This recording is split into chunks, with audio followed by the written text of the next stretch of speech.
Hello, everybody. This is Joshua Hatton with One Nation Under Whiskey podcast.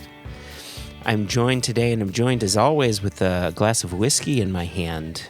I've got a little bit of a sherry cask gem in here that I've chosen to drink while I have a little chat with my wonderful business partner, my wonderful dear friend, the never replicated.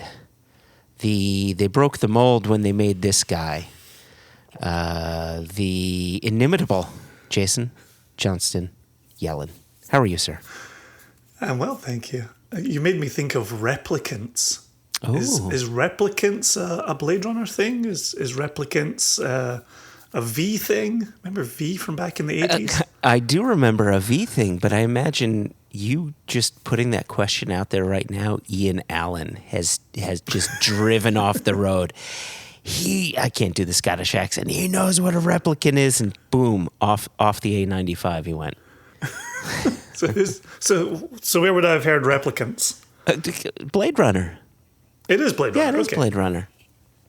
I just question everything these days. I don't know anything. You just meant to question authority. That's it.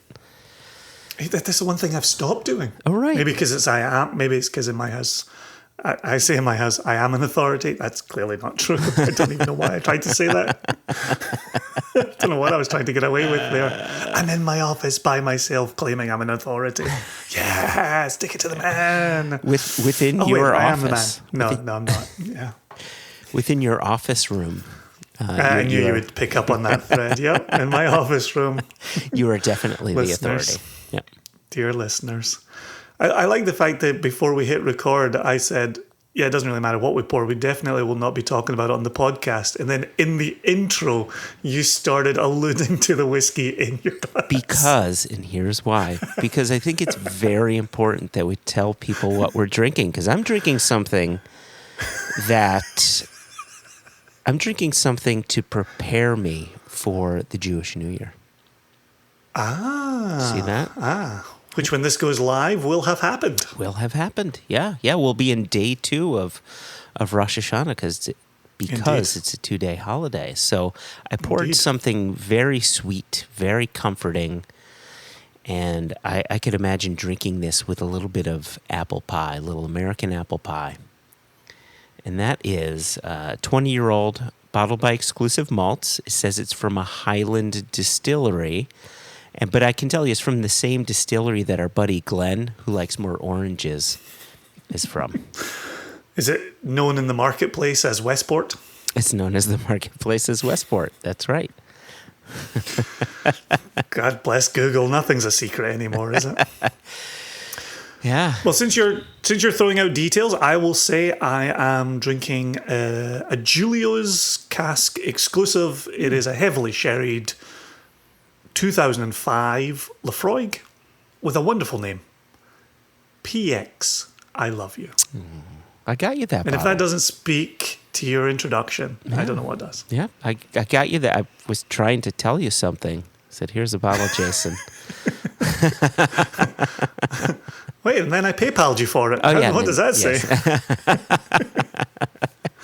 All of a sudden, I'm a sex worker. Sorry, continue. You were going to say something.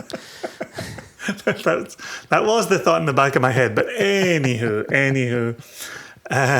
Yeah, you had me pay you through OnlyFans. That was the part I found surprising. So I'm gonna take us in a direction before we get to the introduction of today's guest. Mm-hmm. And I don't want to spend an episode on this question, although we could. And maybe in the past we maybe even have.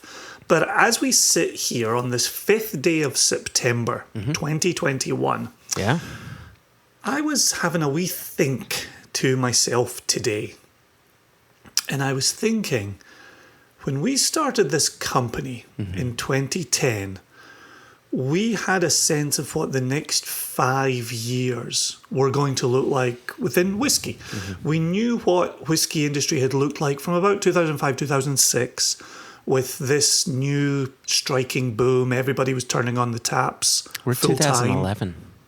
but the conversation, right? The conversation of the company, 2010, right? I got you. And we're trying to look into the future. Gotcha. Okay, continue. So we knew where the industry was 2005, 2006, turning on the taps full time. We knew that when we started 2010, this is a wee bit tricky to get some casks. But we thought, well, if we go through the next 5 years, we figured doors would open, and they did, right? By the time we got to about 2016 as a company, we started to see some more casks. We launched the retail line in the US in 2017 as a response to the increased casks we were seeing. And we looked another 5 years into the future, and we thought we saw a particular pattern in place, which was more opening of doors, more cask availability. And as I stood here this 5th day of September 2021, we got it right the first 5 years. We were really spot on, and we really hit a number of marks. Even to the point of 2019, we launched global retail, right? And so I felt like there was 9 years, even 10 years, where we kept getting it right. And as I look around now, and we're seeing... Thank you. That is the correct response. Right? We're seeing a little bit of distilleries, even in Scotland, not wanting their name used. You just mentioned this Highland. We're talking about Westport, right? Where we've got this little bit of no names being used. We're seeing cask availability, but prices are kind of garbage, right?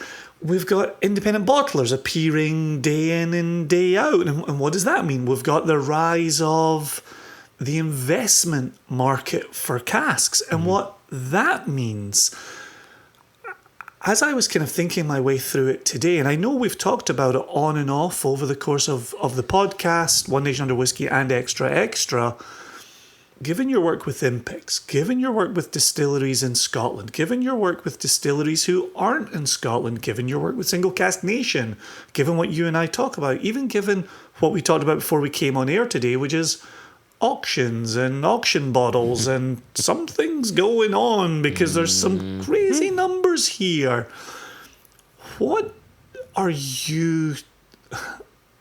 not necessarily just what are you seeing, but what do you think the landscape will look like over the next 5 years? And obviously we're in a pandemic and glass shortage and we're recovering from tariffs, and I know these are all things that we've discussed here and there, but I couldn't answer on your behalf today when I was thinking about this, and that made me realize I haven't asked you this question recently. And I thought it would be great for the listeners to hear this conversation as well. So, as I said, I don't want this to be an entire episode. Over the next 10 minutes, give me a sense. And if we can have a back and forth, that'll be to the good as well. But what are you seeing, and what do you think that means for the next 5 years? Well, on the independent side of things, there's a lot of doom and gloom. I mean, that is where my head is at. When you said the cask pricing is kind of garbage, I think you could have removed the word kind of or kinda and just said garbage. Because unfortunately, the cask investment market, which we've talked about before, we talked about it recently in an extra, and I'm sure we've talked about it in a few other One Nation Under Whiskey episodes, that cask investment market has negatively affected the casks that were normally meant to be sold to bottlers like you and me and like all of our friends within the industry. And I can't necessarily fault a broker for wanting to say, look, I can sell you this cask for 5,000 pounds, or I can sell this punter, for our American listeners, just a consumer, right? The same cask for 30,000 pounds. If I can make 5 times my money because someone else wants to buy this, I'm going to make my money, right? That's capitalism. I get that. I fear that will only continue to rise because more and more cask investment companies are popping up. More and more are really doing their sales pitches. And how many people have come to us, people who just simply don't know. They say, "Oof, what do you think of this?" Right? And what do we tell them every time? Run to the hills. Run for your life. and other Iron Maiden songs. And not necessarily run to the hills, run for your life because it's affecting our business. There is definitely that aspect of it, and I keep that in the back of my mind. But really, I want to protect them because, as we mentioned in a previous episode of Extra Extra, the cost of casks right now for investors are at their peak, and it's like buying a Superman #1, or whatever #1. Yeah. At the peak, right? So run to the hills. So when it comes to the independent side, I'm a bit nervous about casks for us all. I'm a bit more nervous for the newer independent bottlers who don't have the long relationships that we have, right? Here we are, like you had said, we started thinking about the company in 2010. We incorporated in 2011. We're 10, almost 11 years into this. And so we have the relationships in place that thankfully allow us to buy liquid at a decent price. But I fear for others. So that's that side of it. From the distillery side of it, I'm a little less doom and gloom. I think the distilleries are going to do an okay job, at least here in the U.S., right? And for a few reasons. A, it's their liquid, it's their bottles, their livery. They have full control. Within the U.S. market, now you can do both 70 and 75 CL bottles, or 700 milliliter, 750 milliliter bottles. So they can. There are a few obstacles to putting liquid in a bottle and getting it sold within the U.S. market. Bourbon prices are skyrocketing. So I'm seeing more. There was a few years ago we said, "Ooh, bourbon people are starting to look at rums, right? Oh, that's interesting. They're expanding their palate." And now I'm seeing bourbon people go toward mezcal. And now I'm seeing bourbon people go toward sherry cask Scotch whiskey. So I think it's good for Scotch whiskey that, maybe some bourbon people are looking to venture out a little bit. But I will guarantee that's going to start raising prices up, right? Because it becomes it becomes a supply and demand issue. Just really quickly back to the auctions. You and I were looking at some bottles that we always look at, and they typically went for maybe 140 pounds, maybe 150 pounds, and now we're seeing them for 360, 400 pounds. And for no good reason. Here's a really good example. Springbank 2010, 10-year-old local barley sherry cask. There were 22 of them on a recent auction we were looking at today. All of them sitting at 560 pounds for a friggin' 10-year-old Springbank. Come on. That's just goddamn ridiculous. So I think there's bright spots where you're going to find deals and people are going to find good whiskey at good prices from distilleries. Yes. But there's going to be the papification of certain brands. And I think Springbank, unfortunately, is getting a bit of a papification to it, just like Foursquare has gotten a bit of a papification to it. And, without doubt. Right? And what is it going to look like for right? I'm just talking about right now. This is Christmas present that I'm talking about right now. Christmas future, I don't, for Christmas future for us or Christmas future for the consumer? Just to interject, a second ago you talked about Rosh Hashanah, and now you're talking about Christmas. Like, we are really bouncing around the calendar and the holidays. But you asked about the next 5 years, right? Yeah. For us. For us, but what might the consumer expect from us, if that makes sense? From us.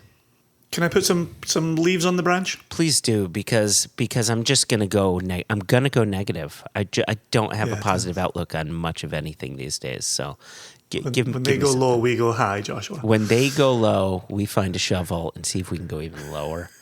Hit the ground floor. So one of the things that we've hung our hats on for many years is $10 per year. Yes. For whiskeys, essentially 10 years and above. 10 years and younger, you can't quite work the same matrix. But for Scotch, coming out of Scotchland, we were aiming for 10 per year. Mm-hmm. Given we're talking about ridiculous pricing, given we're also talking about chasing contracts, we might not be able to continue to offer $10 per year. So we might need to increase a little bit. We might look like we're going back on a promise to the consumer. At the same time, look at the changes in pricing that you're talking about amongst consumers across the secondary market, right? Pricing is so hard to predict right now because some things just take off and hit the sky, they hit the ozone.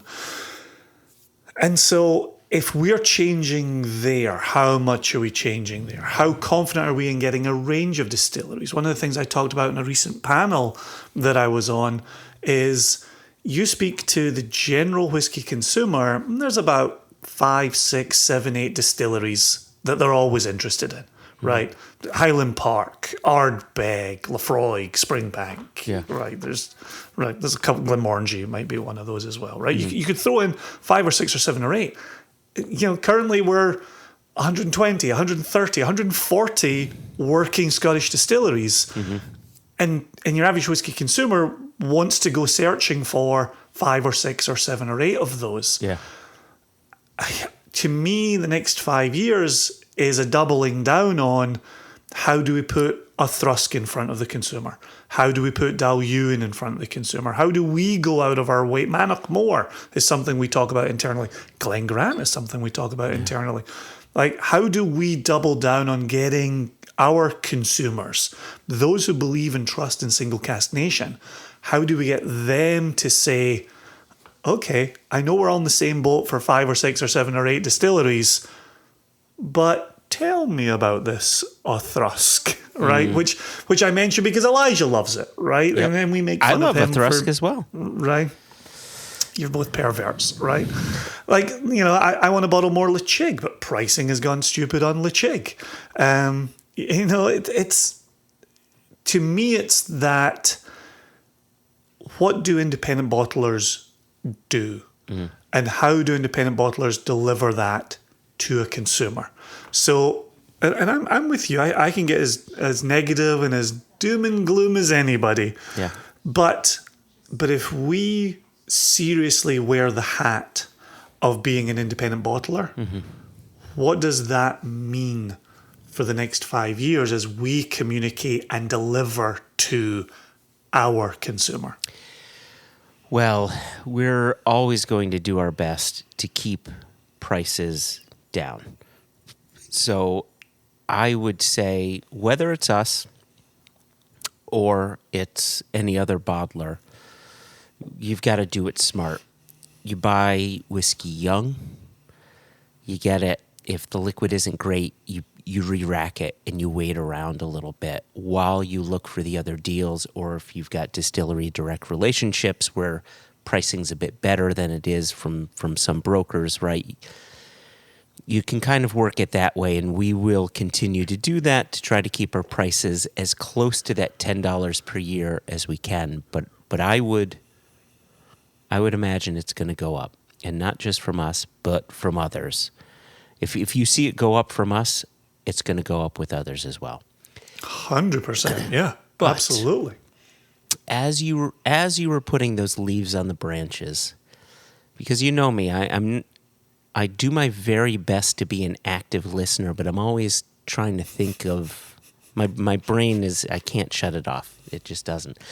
But I got to thinking about the situation we all found ourselves in come 2005, 6, and 7 when the housing market crashed because of really poor banking regulations allowing people who didn't have money to buy houses, right?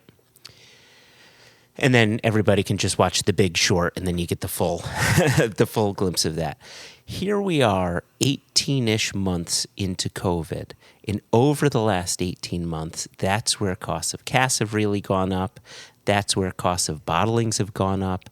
That's where costs of bottlings on auction sites have gone up. Everybody's home. They're bored. They've got nothing to do. And my fear is they've got credit cards and they're maxing them out. And we may find ourselves in another situation of poor purchasing decisions. It reaches a breaking point. It affects our economy. Of course, then it affects how bottles move from shelves. And if bottles don't move from shelves to make room for new bottles moving onto those shelves, then we could see a shrinkage. We could see shrinkage of costs for casks. That's my hope. But the unfortunate thing is, I think to get back to pricing that is good, people have to be affected in a negative way. Something has to happen, right? The peaks and troughs within the industry have always been tied to some sort of global economic downturn or upturn. Yeah, the dam has to break in some way. Yeah. So, okay, so with that said, and with half an eye on where we're going in today's episode, one of the things we've been doing in 2021 is breaking new ground with American distilleries. yes. And exploring that world further and really putting Elijah front and center in those growing relationships, which has been a wonderful use. One of the things you and I have talked about for years is there's not enough hours in the day, and bringing in a third person who somehow also never has enough hours in the day, but they're not hours we have to find. We're just leaving him to find them. So it's been really exciting. And over the next couple of episodes, you'll hear us talking to Virginia Distillery Company, which is the subject of today, with Amanda Beckwith. And then we'll follow that up with another American distiller. We're not going to say who that is right at this exact second, but it's a great conversation. It's somebody we're revisiting, and it's somebody that we thoroughly enjoy talking to every single time. So I'm excited for that future episode as well. But the reason I'm excited, and I know it'd be easy to go down a doom and gloom, but the reason I'm excited is there are not only American producers doing some exciting things, but as we've talked about on the podcast many, many times, we're hearing more about Australian and New Zealand producers and Australian and New Zealand fans of those producers and of Scotch and of Single Cask Nation. So as I'm kind of looking at, Scotland and where's the future and what's happening with casks, there are other countries that are doing wonderful things as well. And we've talked about our friend Scott and Becky at Catoctin Creek a lot. And our friends at Westland, a lot. But they're not alone in this. Yeah. And I'm excited to get out and explore and have conversations and see what the future holds with those producers in other countries as well. I can't really add too much to that. I think that's well said. You know, when bourbon goes crazy, where else do you look? When Scotch whiskey goes crazy, where else do you look? And it's not as if you're now looking in places where they're making a lesser product. They're making equally as wonderful a product, just different flavors, right? So that is exciting. Thank you. I really needed that because I could have gone down that doom and gloom rabbit hole, and the noose only goes so far until I hang myself. So, yeah. Well, and it's easier for me to focus on the positives when I'm telling somebody else about them, as opposed to just sitting here looking in a mirror saying, "Oh gosh, this is going to be tricky." So today is Amanda Beckwith. Mm-hmm. On the day I spoke with Amanda, which, believe it or not, now stretches back to the end of July, and the summer just disappeared, absolutely disappeared. It's unbelievable. But on that day, she was grappling with a new job title. And so we will, at the beginning of today's interview, we will cover that new job title, and I will allow her to put that into the podcast. But she was so enthusiastic, so knowledgeable. And I even got to spend an hour or two wandering the distillery, the warehouse, the bottling line with Amanda, just getting a feel for Virginia Distillery Company, which is only an hour and a quarter from my house. Oh, that's beautiful. And this was my first trip down to see them, which it's hard to admit how terrible I've been about not going to visit them. And it just, we're busy all the time. So finally it worked. Finally it happened. And it was even better than I could have imagined. And we got to talk a bit about Jim Swan, the relationships that we have as a company with Jim Swan Distilleries, with whom he consulted back in the day. And then there were some other consultants that she dealt with, that she gets to talk about in this interview as well. That was really terrific. And then as you listen through towards the end of this distillery, and as you listen through towards the end of this interview, there will be a piece of news dropped within an interview. Oh, so I'm excited for that. I haven't listened to the interview yet, so it'll be nice to hear it all the way through. Do I know this news? Yeah, absolutely you do. Yeah, I didn't go completely rogue on the day, but yeah, without further ado, if there are any words you'd like to utter for the audience, for the dear listener, enjoy.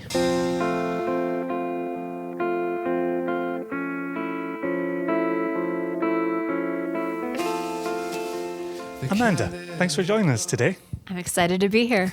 I love it. First things first. As we've wandered around the distillery, we've been trying to come to grips with your job title. For the sake of our listeners, what do you do around here, and how do you describe that to people?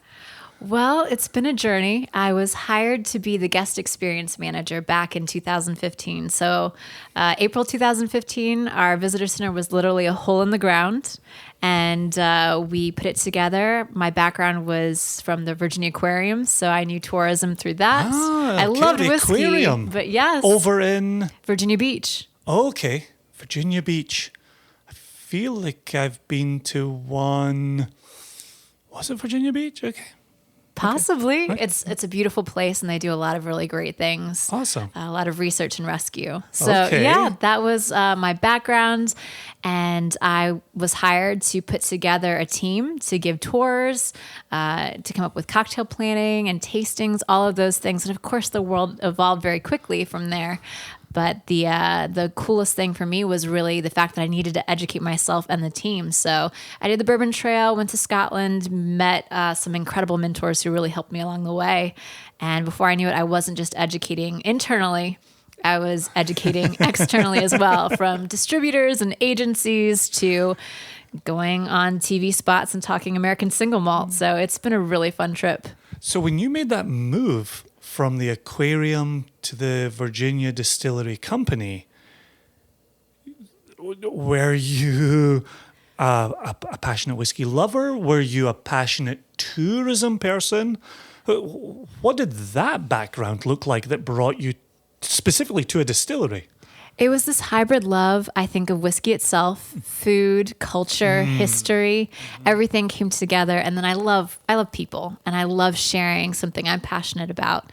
And so I was part of an online book club, and they said, I know this is a strange story, but we were looking for cool places to meet. And somebody said, hey, this distillery is opening in Nelson County. We should check it out. And I thought, it's going to be bourbon. I know it. So I went online and did some research, and it said American Single Malt. And I don't know what came over me, but before I knew it, I'd written a cover letter. I said things about liking chocolate and coffee, I'm pretty sure. I'm not sure what all went into it, but I just was myself, and I put this together. I sent it in. I didn't even know what they were looking for. And I thought, maybe I'll help out on weekends, or who knows. Yeah. And I got a call saying, hey, we'd like to meet you. We are opening a visitor center, and it sounds like you'd be a great fit because we need somebody who can come in and help shape this. Wow. So that's right what place, happened. Right time. Exactly. Wow. So did you have a spark then in your own private whiskey life? I did. He's practically my brother, Josh. We grew up as friends, and he loved whiskey, and he was a chef. So we would plan these dinners around whiskey and food. And it was just our passion to come up with these things, these collaborations. And we love to travel very much. And, even before you can drink legally in the United States, you can definitely experience culture through food and cuisine and whiskey throughout the world. So that was a big part of my heart. Wow. Yeah. So did your palate move in a particular direction? You had particular favorites? What did that look like?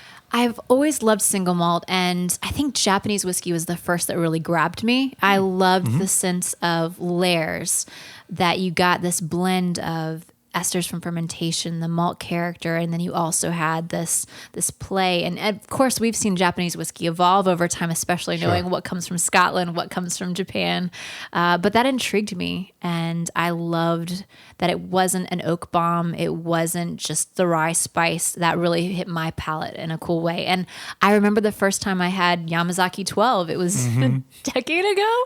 But I remember I was sitting on a porch with a lemon crumb bar, and that pairing, I'll never forget it. And that's how I am with whiskey. I always have been. I remember the food I had with the first time I had a dram of whiskey. We're so hardwired to piece together those memories and to piece together those food pairings and how they elevate the spirit. So tenuous transition alert. You're not just, and I don't want to belittle that role that you had, it was an important role, but you're not just the visitor experience person at this distillery anymore. Well, what are you now doing here? Well, my official title as of a week ago is lead blender. Okay, so it's something I've been doing. congratulations. Thank you. I've been doing it for years. Thank you to Nancy Fraley, my mentor, and Gareth Moore, our CEO. Nancy came to visit. She was helping us with our first release.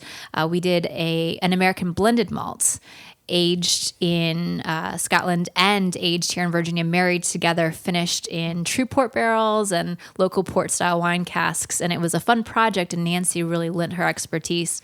And she asked some questions, got to know me pretty quickly, and said, hey, you've got a really good palate. You need to be using this. And so I was tasked to build a sensory program here. And so I did that, and I've been working on it for years now. Wow. And yeah, so it's been great to work with our team. You've met Brian Hersey, our cellar and warehouse manager, and Dustin Castor, our production manager, and just having this collaboration between the three of us, we really shepherd the whiskey from the stills into the bottle. I want to get onto your new make in just a second, because I'm lucky enough to have it in front of me, as we both do. But what particular challenges do you face in charge of the blending program, the sensory program, with an American single malt distiller? Well, just as there are many regions of Scotland, I feel like the United States is a massive country. Geographically, there's a lot to work with. So one of my biggest challenges is people's expectations. And so of course, American Single Malt is a new category. We're still working to get all of that defined by the TTB, hopefully this year. Fingers crossed. Fingers crossed. And I love Single Malt because it does deliver that sense of place. But for me, that's very different than the amazing stuff being made in Texas or Washington or Colorado. It's very different. So people's expectations and letting the distillate shine through the maturation environment, which is very unique in Virginia. Could you talk to us about that for us? Because obviously I live in Virginia and I know what the summers are like, the springs, the falls. What are you experiencing as a whiskey maker, a whiskey producer in this Virginia climate? Well, one of our first mentors was Dr. Jim Swan, and he told us Virginia is a 4-season subtropical climate. And the word that's hidden in there is humid. Yeah, right. Gosh. And so we have a joke when we're going to Scotland. You probably can agree. January, July, you can pack the same suitcase. And that's not the case in Virginia. You need a suitcase every day. It's just a massive swing between very hot summers that are very humid. Yeah. We've hit 108 degrees here. And then the cooler, drier winters. And these big swings don't just happen seasonally, though. We can have big variances in 24 hours. So we can see 40 to 60 degree drops within a day. And that means the barrel staves that expand in the hotter weather and contract in the cooler weather, they're getting a workout. And what might be spring, summer, fall, winter in Scotland is happening multiple times a day here. Wow. Yeah. That's so fascinating. We talked about this a little bit in the warehouse, barrel house, rick house. What's your word for it? I use Cask House for Cask the house. 2 larger ones, yes. So as we were spending time in the Cask House, thank you, we were talking about the potential to fall down that rabbit hole of what's this cask doing at 6 a.m., what's this cask doing at noon, what's this cask doing at 6 p.m. Just to your point about that daily swing in a cask. And one of the things we have been exploring is maturation being non-linear. And you nodded your head when we were in the Cask House, and you're nodding your head now, and I do want to hear you speak to that in a second. But how do you avoid not completely losing your mind when it comes to this cask is different on July 22nd in the morning, at lunchtime, in the evening, and you're being asked to pull something within a season or within a month? How does that even work in a way that you don't go crazy? I think the first few years I almost did, just trying to wrap my mind around it and figuring out what to expect. It's been a learning curve. Absolutely. But the big picture has been a really beautiful one. And part of that is because we have this motto of we let the whiskey tell us when it's ready. Mm-hmm. And being able to track things like thermal banding and humidity pockets, we have sensors placed. That's been helpful. We can start to predict things. As years of data accrue, we're able to make predictions in a better way. But yes, the best advice that I've been given and that I've been able to pass on to the team here came from Nancy. And she said, season to season, it will change. And she's right. It's not linear. It is very much cyclical. And being able to say, now is the window, now is the time to pull these casks, or you know what, we're going to wait. And so, of course, we need to always have the distillate ready to roll for bottling. And that means we have to work ahead of the game in a big way. How far? Well, so another thing I've learned is to avoid rapid reduction. So we bottle, the lowest ABV we bottle at is 92 proof. And so being able to make our selections, do the vatting, get the blending just right, and then we do reductions as slow as 1% a week. So that can take months. Wow. I know. And that means we need space, which is why we've been building this vatting house. We took advantage of COVID and just went for construction full force. There is a lot going on out there. Yes. So here's the trouble. Every time you answer one of my questions, I've got 3 more questions. I like it. I want to hear about this new make that we have in front of us. Talk us through this new make, because as a company, we talk about distillery DNA. And for us, the new make is at the heart of that. Anything we taste in cask, we're bringing it back to the new make DNA. But also, you've mentioned this name Nancy a couple of times, and I know who you're talking about, but I want us to revisit and talk about the multiple people, industry titans, who had a role in the building, the growth of this distillery. So the reason I'm telling you the question that's coming next is so that you'll help me remember. But let's come back to this new make spirit, because you've seen me nosing it while you've been answering questions. Talk to us about this. What's going in here? How much can you tell us about yeast, strength, distillation run, capacity, all the details? The listeners want to nerd out with you right now, so no detail is too geeky. So go crazy. Fabulous. Well, yes, we are the largest independently owned American single malt producer. So our capacity is pretty large. And when we were getting started, we were gifted with mentorship. So my first mentor, Nancy Fraley, has been huge. She is called the Nose. She is. And I'll talk about her more in a second. We also had Jim Swan, the maturation expert. And then the other name that I have to give love to is Harry Coburn. And he came from Bowmore. He was an engineer there, has been in the industry for decades. I think he first retired back in the 70s, but he loves it so much he doesn't want to stop. And he's been such a wonderful resource. And he's the one who said, the new make itself is your first indicator of quality. And so when it comes to our new make, which I can drink happily by itself right now, there's this character that comes, I think, first from the quality of the barley itself. So we use 2-row spring barley. We've grown some here on site. The nitrogen levels in Virginia soil make it pretty tricky. So we've been fortunate. Yeah, we have almost 300 farmers that we've worked with to supply the 2-row spring barley that we need. And they're all through the North Midwest to the lower reaches of Canada. And it's been great to have that through supply chain issues because we're always covered and it's great quality. So I'm very grateful for that. We mill it, of course, ourselves here on site. And from there, after milling, we do the mash. And that work goes right into our fermentation tanks where we use 2 different types of yeast. One is the workhorse. We keep them both proprietary, but the other one we selected because of the esters it delivers. So through the 3 days of ferment time, we really get these beautiful tropical fruit notes. I described banana nut bread to you earlier, I think. Yep. And that's really what I get over this time. So by the time we're done, we have beer. It's about 8% ABV.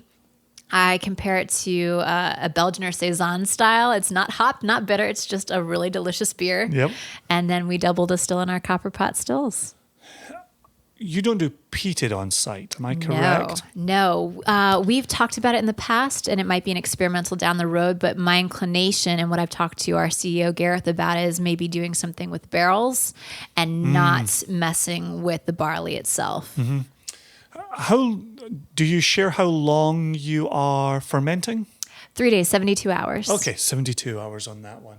And then how are you finding seasonal differences in that fermentation? Are you getting warmer summers affecting flavors in the ferment differently than colder days affecting flavors? We've learned to be able to control the temperature inside the fermentation tanks. Because of that, we actually have been able to get very close data on, okay, this is where it goes into the dormancy stage. This is where it's going to be more active. And we never want to lose out on flavor. That's so crucial to us. So making sure we control the temperature to give the yeast enough time to really deliver on those notes that we're looking for.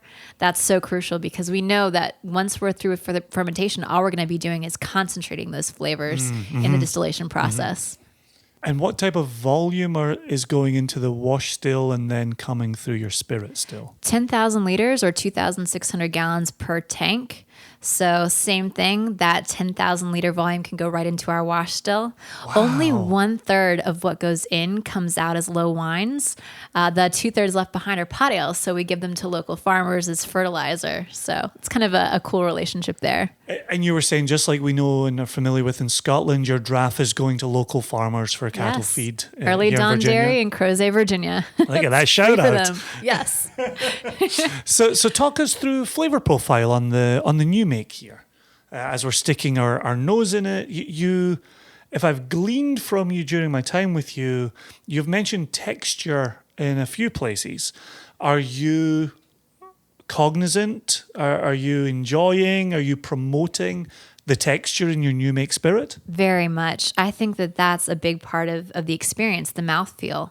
And so for me, even the nose ties into that mouthfeel. When I'm nosing it, I get a little touch of diacetyl, that buttery note. And I think that comes through with that richness on the palate that I look for. It's that blend of not too oily, but decadent enough. So Joshua and I spent years, regular listeners to the podcast know what I'm about to say. Joshua and I spent years talking about nose texture. And it wasn't until we were in the sensory lab at Westland that Westland have a checkbox for nose texture. In listening to you now, are you suggesting nose texture is a thing that... I absolutely am. It's true. Happy days, happy validation. But you're talking about almost like a butteriness to the nose, almost as if one would sniff maybe a gently melting butter or some warming butter in a pan. Is that what you're talking about? Absolutely. And that's diacetyl. Yes. Look at that. We've learned a word today. Vocabulary with Amanda. I was an English major. I didn't go to that point, but it's true. Yeah, it does have a richness to the nose. And it leads, when was this pulled from still? I know you're not necessarily running today. When would this have passed through the still? This was 2 weeks ago. Okay. So this is a sample from 2 weeks back. It is interesting, that difference between new make as it runs. It's so volatile. It's such a volatile spirit that getting it from the still, opening the spirit safe and popping a finger in or half a glass, is so different than a sample, even in glass or in a food-safe plastic bottle, a week later, 2 weeks later.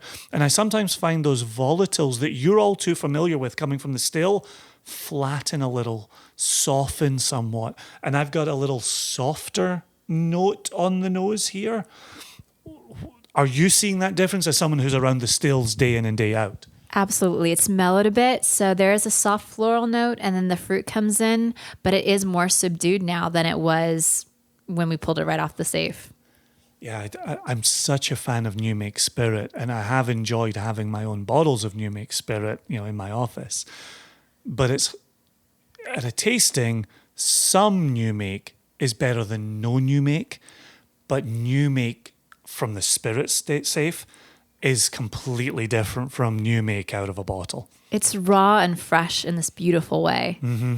And I almost feel like you can experience it at even higher temperatures. I remember being at Kilchoman with a group, a whiskey group. I remember Bino being on my left side, and we were pulling 74.5% New Make Spirit straight from the Spirit Safe. It was so drinkable, so accessible, not tight. Like sometimes you get a mature single malt at high strength can be tight. I've never experienced tight New Make. I know exactly what you mean. The highest we typically go is 78% ABV, and it is shockingly just quaffable. And I love... That's the word. I love getting to know it that way. And you'll see people pour a little out on their hands, let the alcohol evaporate off. But for me, I don't even need to do that. You really see the character shining through. Mm. Yeah, it's really bright across the palate as well. When I was nosing and doing a little sip earlier, I was almost getting a biscuity quality. For me in the UK, it would be hobnobs. Here in America, it's almost like oatmeal cookie meets sugar cookie. There's the sweetness, but there's also the grain. And I love it when the grain still tells its story. That's the goal, to never lose that. Right? No. And so as you taste it, you're familiar with the barley that comes through the mill that then goes into the mash. Describe the flavors of that barley to me, and as you see it presented in the New Make Spirit.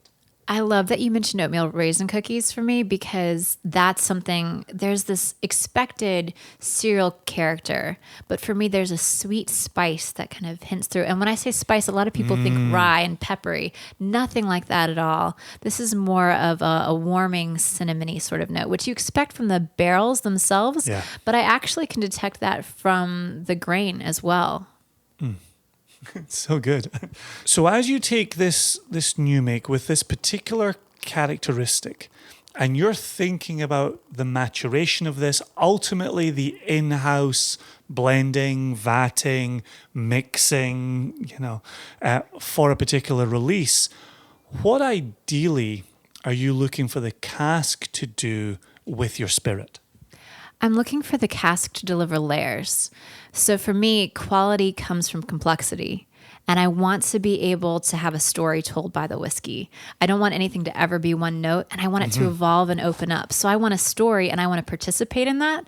So that means sitting down. I mentioned earlier, a good whiskey is something I want to pair with a dog and a good book by a fireplace, but I want it to set a scene, and I want it to contribute to that. And maybe that's pairing with food. Maybe that's just something that I'm going to sit down with a friend and for an hour watch it evolve and open up. But I want to have something that hits me from all my senses. And of course, that's the mouthfeel. Of course, it's the aromas, but it's also, so much of the different flavors working their way over my tongue. And I was lied to as a kid. I was told, there's a part of your tongue with a sweet taste buds, one with the sour. But no. And so allowing it to just work its way throughout my mouth, there's so much to be told and so much to unfold. So I know you were talking earlier about letting the cask tell the story.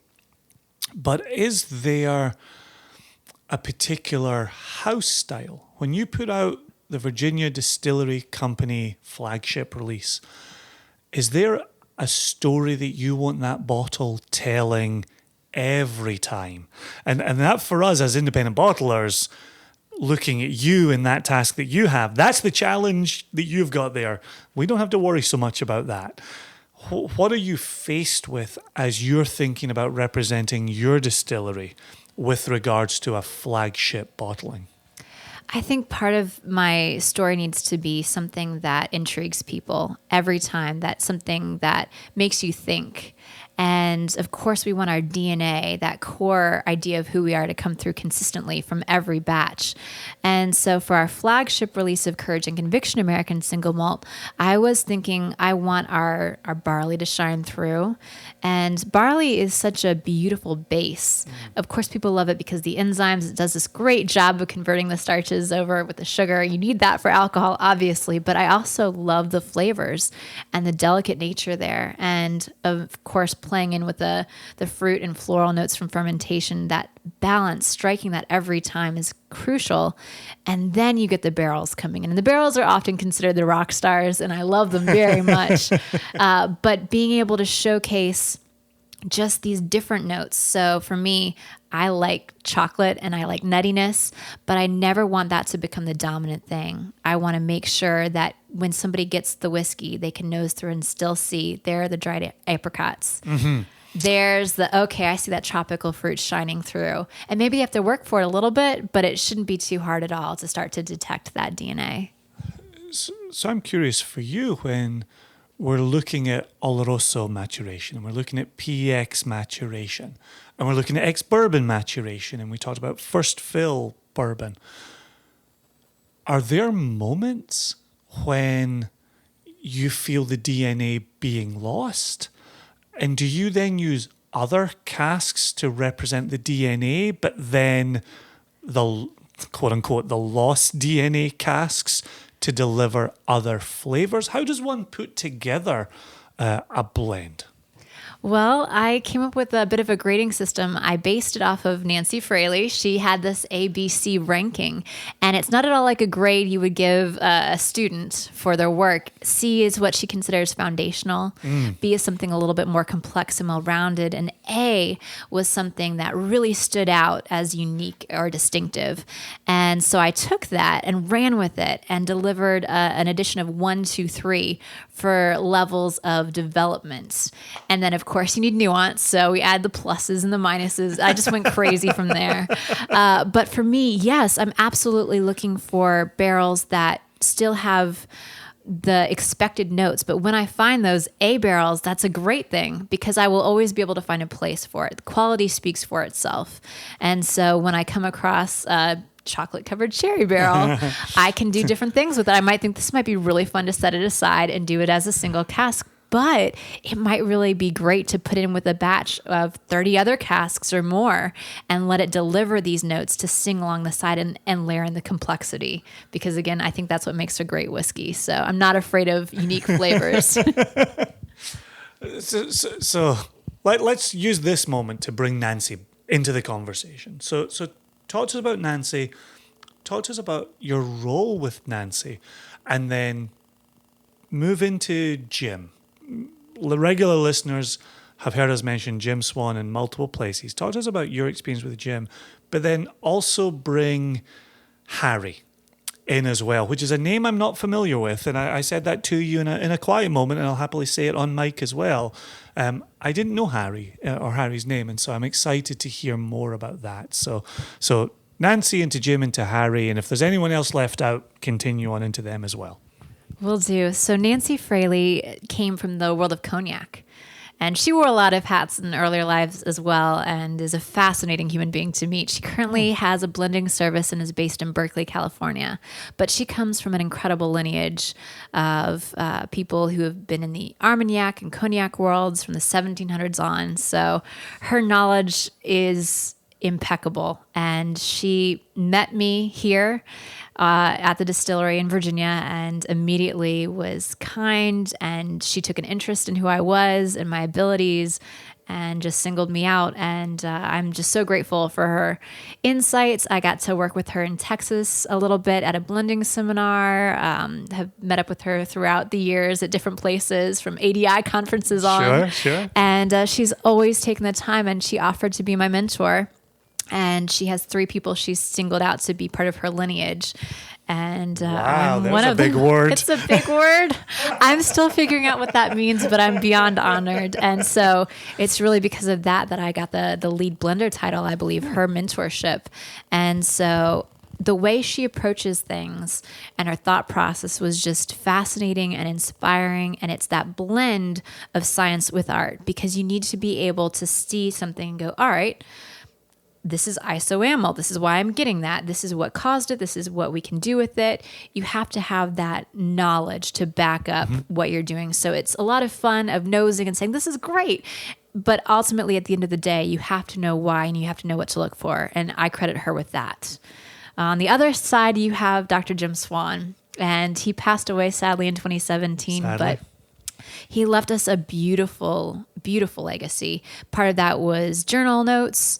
Part of it's a lot of emails that I'll comb back through and look at. But he was a maturation expert. And in addition to teaching us about working with the climate that we have and not against it, so making our distillate match that, he talked a lot about the barrels that we used to age in. And so he was the one who gave us the recommendation of using a lot of first fill bourbon casks. So in their first life, our barrels came from Brown-Forman distilleries. They've already had the harsher tannins taken away. And so for us, it's a gentle interaction that gives you the expected notes: caramel, butterscotch, orange oil, cinnamon. You know what to expect. Yeah. It's going to deliver it and work well with our climate. He also got us really wonderful connections in Spain and Portugal. So we have these bodegas we work directly with because of him. And so we have a really fun profile of sherry casks that we have gotten. And he would say things like, you should use these pheno casks, which were kind of unheard of. People like PX and they like Oloroso for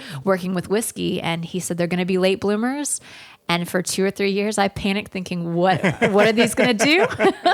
And he was right. They're some of my favorite barrels now. These, I mentioned Honey Nut Cheerio casks. Yeah. They're delicious. So Jim Swan knew what he was talking about. And our favorite casks to talk about, he pioneered. For Cavalon Distillery, they were trying to source a lot of first fill bourbon casks and couldn't get any. And so he reached out to friends in Spain and Portugal, created this STR cask, shaved toast rechar. And today we use them for roughly 25% of our distillate. Oh, wow. It's a big portion of who we are. Oh, I'm so glad you've shared that on the podcast. I didn't know that. Gosh, we just spent a few hours together and I didn't know that from you. That's great. Really great. So just a quick pause, because I always have questions. What do you find STR, if you're using 25%, what are you finding specifically STR is doing with this new make spirit that we have in front of us? The first contributing thing I get is red fruit. So right off the bat, there is this bright cherry, rich raspberry. It melds to me into this milk chocolate note. Actually, it could be different types of chocolate. I found that it's going to be chocolate some way. It might be dry cocoa, mocha. You never know exactly until you hit the cask and really get to know it. But the fruit notes, blood orange coming in with the chocolate, and then the nut notes like toasted pecan. ginger spice on the finish. There's some of the most distinct, predictable flavors out of any of our casks. And there'll be some that I call cherry cola. You tried one that I called chocolate covered cherry. Fantastic. It's absolutely just fantastic. Every one of them, you get these new notes that just blow you away every time. And I think our climate meshes so well with these casks. So not to be gauche, but to ask about the economics, just very quickly, and then we'll get back to Harry. We know bourbon, ex-bourbon, is your quote-unquote cheapest cask. And I'm sorry to use that word. I don't like using the word cheap. But we know your sherry butts are among your more expensive casks. STR to me sounds expensive. Are you paying a premium on STR that is then 25% of your fill? We absolutely are. In addition to saying cheap for the bourbon casks, I would say they're green because we're one state over from Kentucky, and it's a really easy process for us to bring them right over, which I love. Yes, sherry casks are expensive. These SDR casks are every bit as expensive. Sometimes we're speaking the same more. language. Yes. Oh, sometimes more. It's wonderful to have these relationships because they've been very cognizant of maintaining the quality of the casks. And for us, we've been able to experiment a little bit with the toast and char levels, which is wonderful to have that direct tie. And shout out to the Moore family because we're independently owned. They definitely have understood quality from the very beginning, and they don't believe in cutting corners. Well, and I think that's an aspect that will resonate with our listeners, where when we spoke with Kirsten McCallum, she talked about being in charge of a wood policy makeover with her distilleries, Tobermory and Deanston and Bunnahabhain. And then in time, and I don't think we've had you in on the podcast, managing director at Arran, but Joshua and I have certainly talked about Arran having their history where they had a come to Jesus moment when they realized they were putting good spirit in poor wood. And in walking around your cask house today, you're not cutting any corners on any of those casks. And as a whiskey geek and a whiskey lover and as an independent bottler, I'm so excited to see where you are from day one with wood policy. And it always strikes me that if you're going to go to the time and effort of creating a distillery, building a distillery, getting the word out about your distillery, you can't cut any corners. And to have heard of Jim being here and leading that, one of our beloved distilleries is Kilchoman. Kilchoman didn't cut any corners on wood policy. And at 3 years, 4 years, 5 years, yes, they were peated, but they were putting out phenomenal spirit. And in what I've tasted through your cask house today, it was all exceptional, really wonderful. And kudos to you. Thank you. I think it comes back to the mentorship when the Moore family got us started, knowing that we were relatively young and inexperienced, finding the best of the best in the world of whiskey and listening to them really made the difference. So for us, the barrel program had to be great because we listened to Dr. Jim Swan. And for the actual new make itself, the distillate and the process behind it, I credit Harry Coburn because as the engineer at Bowmore, he knew where everything should go, the quality of every piece. He came on site, practically lived here. I remember Sunday mornings making tomato soup. That's the only time he's ever corrected me. I asked if he wanted tomato soup, and he said, But just that level of commitment and listening to them. To this day, I believe he's 84 years old. He's retired, but he's still, again, it's his third or fourth retirement. But Harry will always take my emails when I ask him strange questions, finding out about his recommendations from cleaning steps onward. He's always been available, and I'm so grateful for that wisdom because in a sense it's his legacy too, and you can tell that everybody here just feels that honor and that respect and responsibility. So wonderful, absolutely wonderful. As Harry is looking to build a new make spirit and is looking at the mash and is looking, I assume, at how much is grist and how you're building your makeup. what were you learning from Harry along the way of practical considerations when you're thinking about how your mash tun will drain, but then also how much flavor you're trying to grab from the grain, but then also your sugar and how much sugar you can pass forward in your wort that will then become your wash. So many words that you got to be so careful with. But wort into wash into distillate, and then a conversation we've had with Scottish producers so often and so many times is alcohol yield per ton of grain. And oftentimes in Scotland, and I think to the detriment of some Scottish producers, we're putting volume ahead of quality. And you had a wonderful expression earlier that I've now forgotten the whole thing, but you were talking about quality over something. What's your expression that you used earlier that involved quality? Do you remember saying that earlier?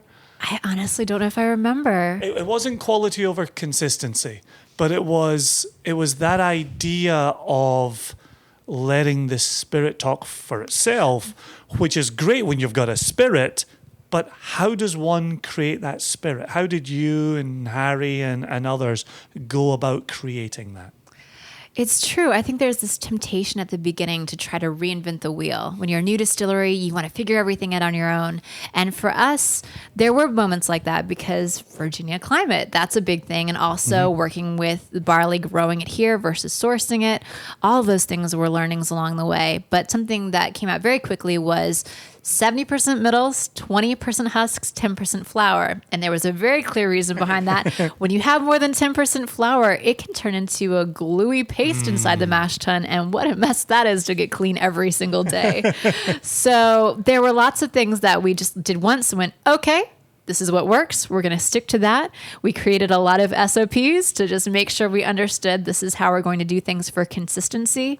Of course, with the yeast, it took a little longer trialing out different types to figure out what we liked. And of course, the ferment times. So we kept really consistent notes. Again and again, we were just recording everything. And just very quickly, I've heard from Bruichladdich about the speed at which the run passes through the spirit safe. At Kalila, how quickly the same. But I've also heard how high or how low you fill your stills and then how quickly or slowly you run the distillate through them. What are you up to here? Are you able to talk to some of that geekery? Absolutely. All three of those are true impacts on the spirit itself. And you hear so much superstition, the shape of a still, but it's true.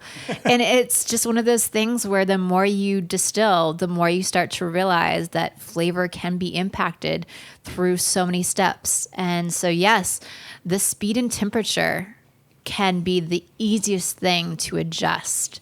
And for us, that's been a big learning as well.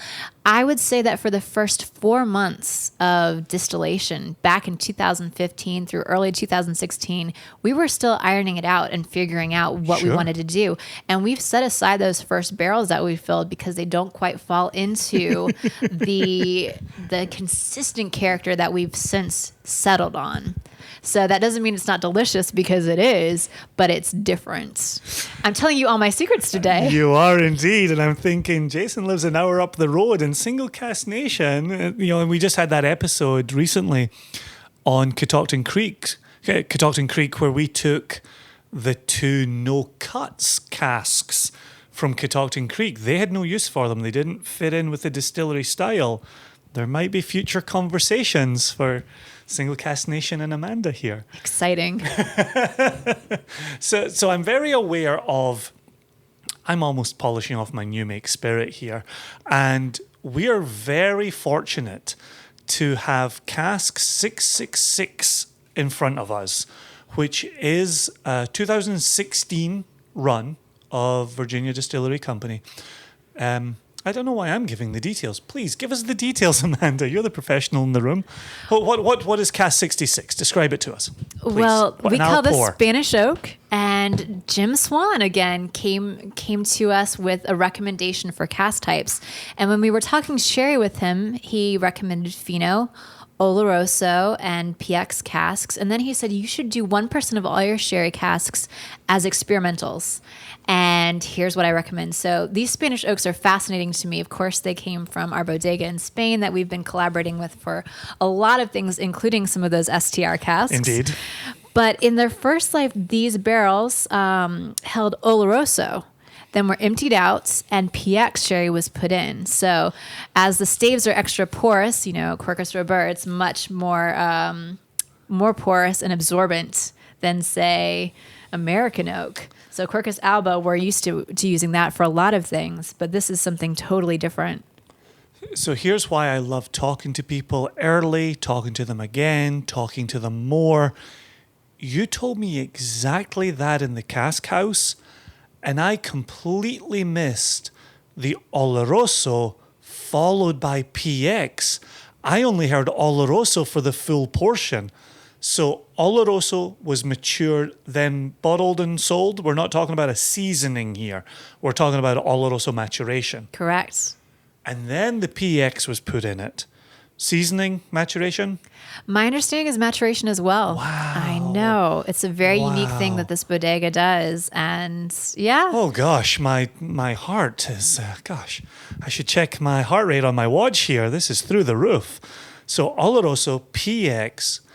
The reason I wanted to sample this with you next to the New Make Spirit is something else you and I have talked about, is that Virginia Distillery Company DNA still appearing through significant cask maturation here, where we're 5 years in this Virginia climate that we're talking about, but Oloroso PX are big flavors on a New Make Spirit that is tropical fruits and a little bit buttery and chocolatey. Talk to us here about where Virginia New Make Spirit DNA fits with this cask maturation, please. Well, the climate being so intense, you definitely see in the first year, it's the most intense interaction for us. So, in fact, the majority of evaporation you see in Scotland, usually it's 2% angel share the first year, and then it goes down to 1%, even less after that. Our first year in these casks, we had, I believe, 8% evaporation. It was intense.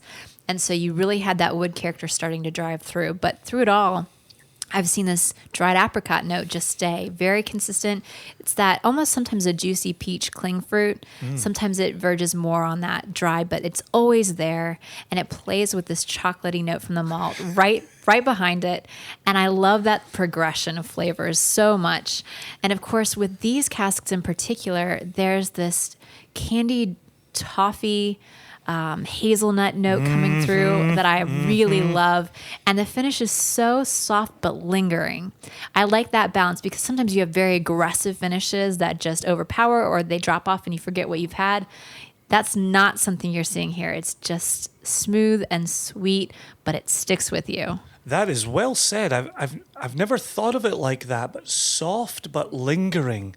We talk about long finishes, lingering flavors. But that softness that continues to hang around here, and then those lingering flavors along with that. I love what you're saying about the hazelnuts. It's drying, but pleasantly drying. It's spicy, but delicately spicy. It's doing a lot, an awful lot.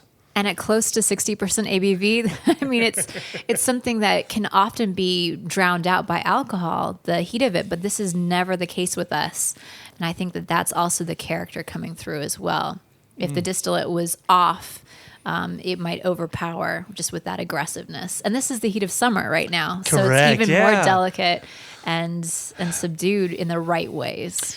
Could you talk more about that right now? Because I know we've talked about this, maturation not being linear, but you're even, we're sitting here July 22nd, I'll give away the date. You talked earlier about a cask that delivered a green pepper note that you thought, oh no, what are we going to do now? but it was more give it another season. Could you talk about those seasonal peaks and troughs, and even what you're seeing in different casks and what that looks like for you, please? Absolutely. I think the most straightforward is our base maturation cask. So for us, when we're talking our American single malt, we've learned there is this big seasonality. When it comes to cask finishing, which we do for our American blended malt, it can become even more intense because we're looking at even shorter times to get our data from. And so, yes, you mentioned the green pepper note. We have played around with a coffee cask finish. Every year we would donate the proceeds from a single coffee cask finish to a charity near and dear to our hearts. Amanda can see my face. The listener cannot. Okay, please continue. It was one of those things where we brought over whiskey distilled and aged in Scotland, added our own distillate, so it's roughly 50-50. And then to really integrate those two whiskeys, we finished in a different type of cask. Wow. And so we've done it mostly in port casks and also in cider casks because we give our used barrels to local cideries and breweries. It's fun to have that collaboration.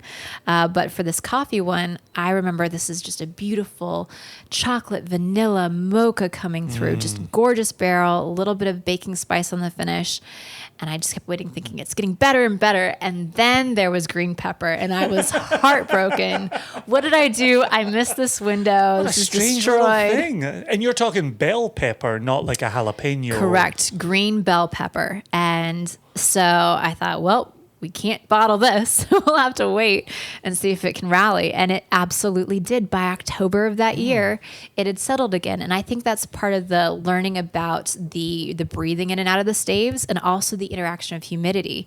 So we mentioned that we go into barrel at 62.5% ABV, but often the ABV will lower because even as the angel share is happening and alcohol is evaporating out, our barrels can draw in the humidity around them. And that will absolutely impact the distillate inside the barrel. That's remarkable, really remarkable. I'm just trying to get my head around that type of information because of thinking of such a humid climate and thinking of it being like your Cavalans, your Paul Johns, your Amruts, where you might see alcohol percentage spike here.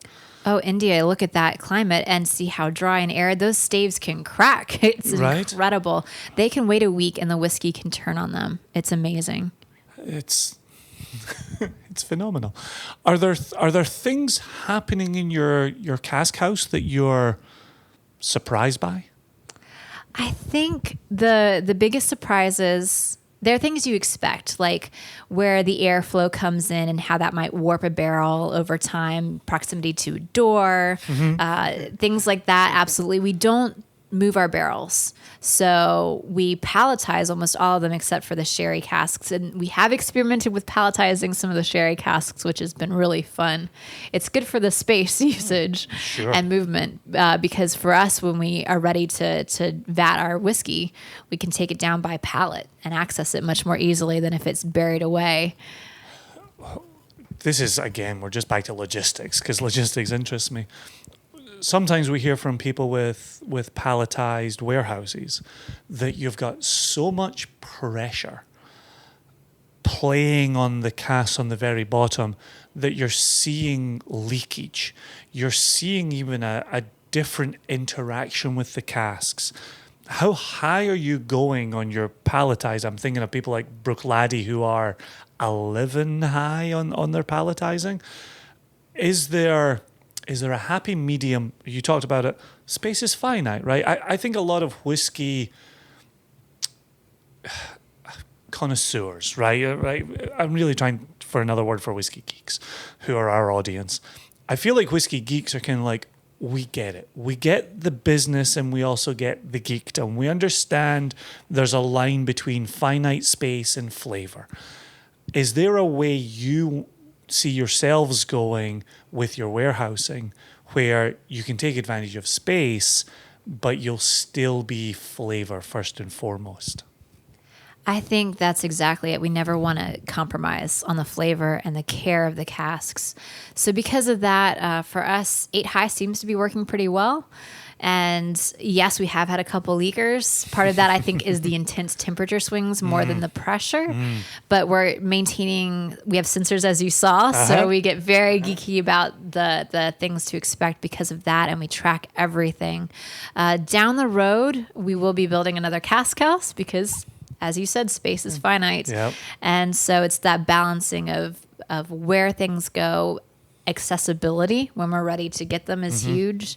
And yes, we have maintained things really well so far. And again, thanks to the Moore family for making sure we have what we need ahead of when we need it. How high are you going in the palletizing? I know I saw it with my own eyes. The highest we've tried with the sherry casks, we've now tried palletizing. That is 8 high. Oh, so okay. yes, we had to get very special pallets that are double reinforced. And that was scary, but they look great and they seem very stable. So there we go. Just on a silly side geek note here, and I feel like I'm speaking geek to geek here.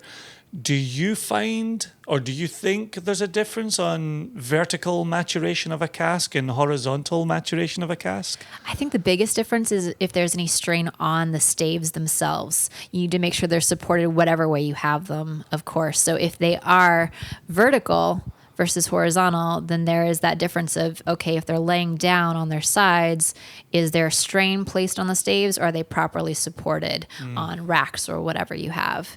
Because you don't want over time that strain to result in cracks and leakage or other issues. No, that makes good sense. It's also interesting to think of the bung being on what I would consider the side of a cask, but you could potentially put the bung in the head of a cask if you were storing it vertically instead of horizontally. We've actually talked about that and talked about filling from the top as well. Okay. So I think that is one of those things where after a couple of years, you start to get ahead of the game a little bit and start thinking, well, do we want to try this? Do we want to experiment a little bit more? And that's one of those things, filling from the top we've talked about. And I feel like that'll be a thing that Virginia Distillery Company will deliver to consumers as the years go by. But I only live an hour away, and this is my first visit, and then will not be my last visit to the distillery. But I'm so intrigued by how much you're paying attention to detail and how many places where you're paying attention to detail. And I love the thought of continuing to geek out with you on where you're seeing microclimate pockets and how you're finding maturation and where you're front loading and back loading and top loading. And I feel like everything's on the table at a young distillery.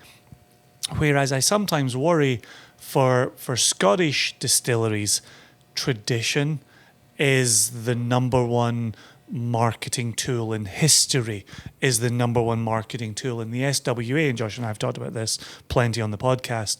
The SWA does a wonderful job of protecting Scotch, but is it also curtailing innovation? And so far in talking to you today, Amanda, it doesn't sound like anything's off the table. And you seem like the type of person who wants to pursue every angle and explore every angle. And it also seems like the mentors who came on site and the consultants who came on site, they were people who were looking to explore every aspect of the distillery. And so as you come to work every day, are you looking at furthering that? Is that something that is in your head every day when you pull into the parking lot? You know, I've thought about that particularly with Harry and Dr. Swan because I think they saw us here and places like us, New World, single malt distilleries, as their opportunity to be creative, to be innovative, and to have fun. And I love Scottish single malts. I love the tradition. I love the history there. But I agree that for some of the people who've grown up with that, it can feel very restrictive.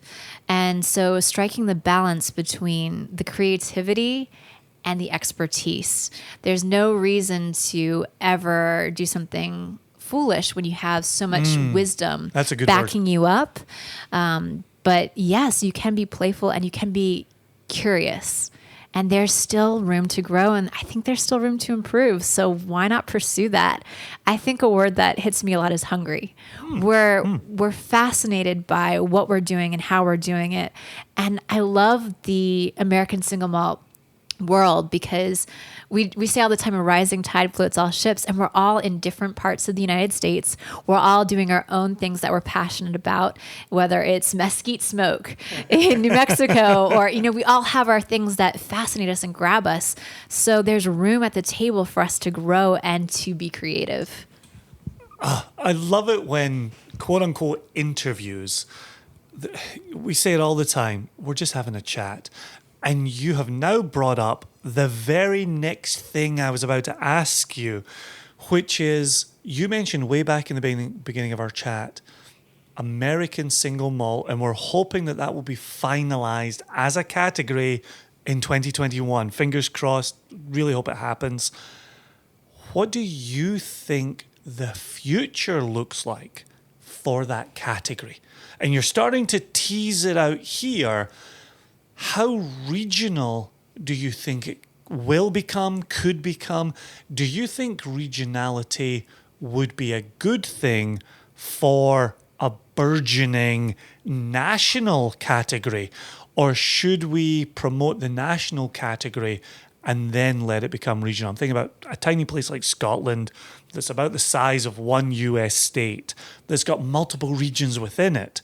And then we think about something massive like the United States that necessarily has multiple regions. What do you think would benefit the category? And I love talking about categories. What do you think would benefit the category of American single malt? I think the biggest challenge for American single malt is the fact that in the United States, bourbon is this great comfort blanket. I think that people know what it is, and that is something that gives them confidence.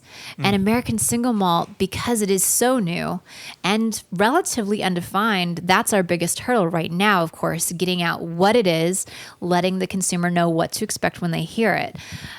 However, because we are so dramatically different in our flavor profiles, in what we're doing and how we're doing it, that yes, I think a very short follow-up behind the category definition is recognizing the diversity in it.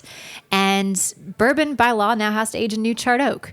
So there's immediately part of the definition is something that people know, okay, it's going to deliver these things.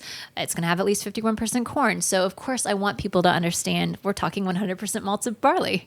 We're talking distilled, aged, and bottled at one location. There are definitely things that I'd like to have out there so people are informed.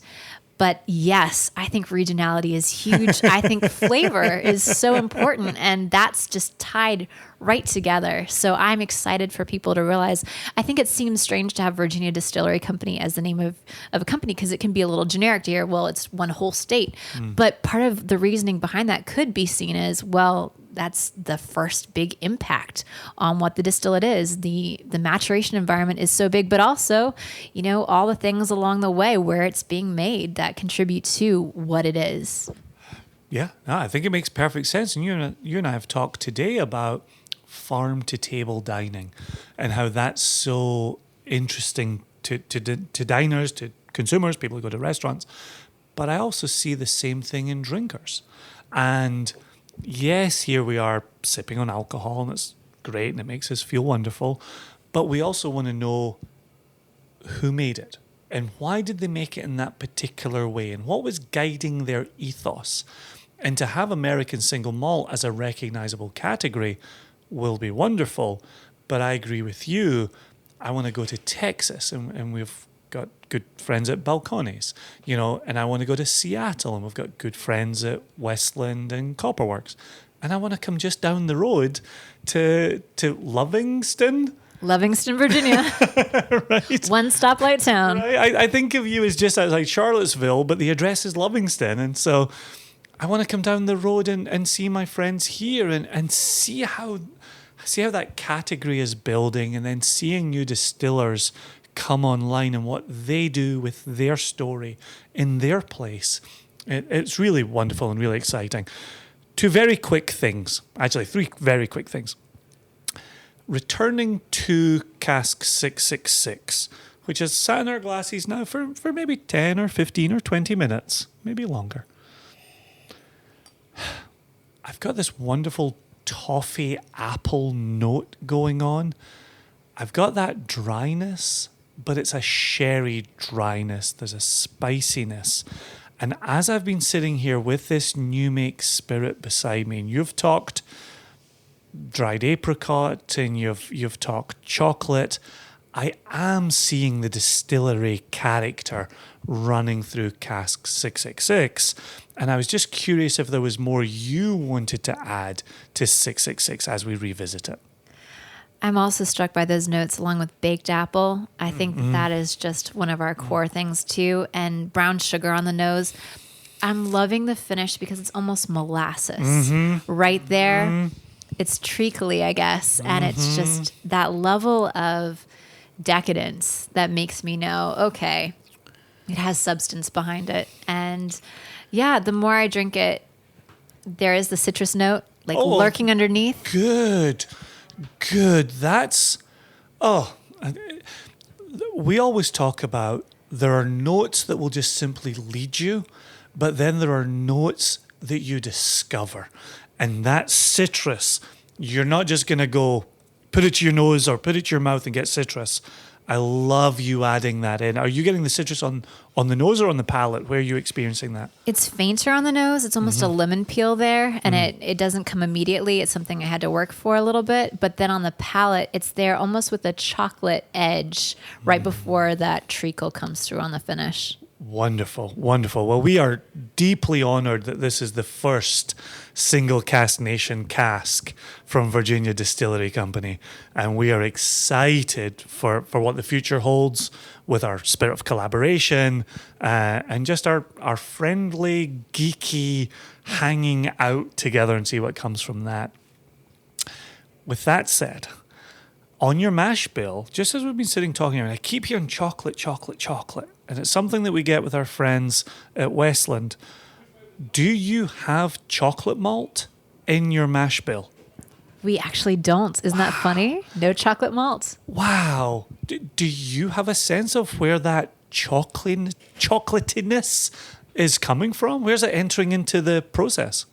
I think it does still come from the malt, even though it's not chocolate malt per se, but I think it's enhanced by the barrels. I think that there's this sweet note that is driven by the fruit component from these sherry casks or Spanish oak casks that really just embraces that, and they play off really well together. And then layering in the sweet with that earthiness.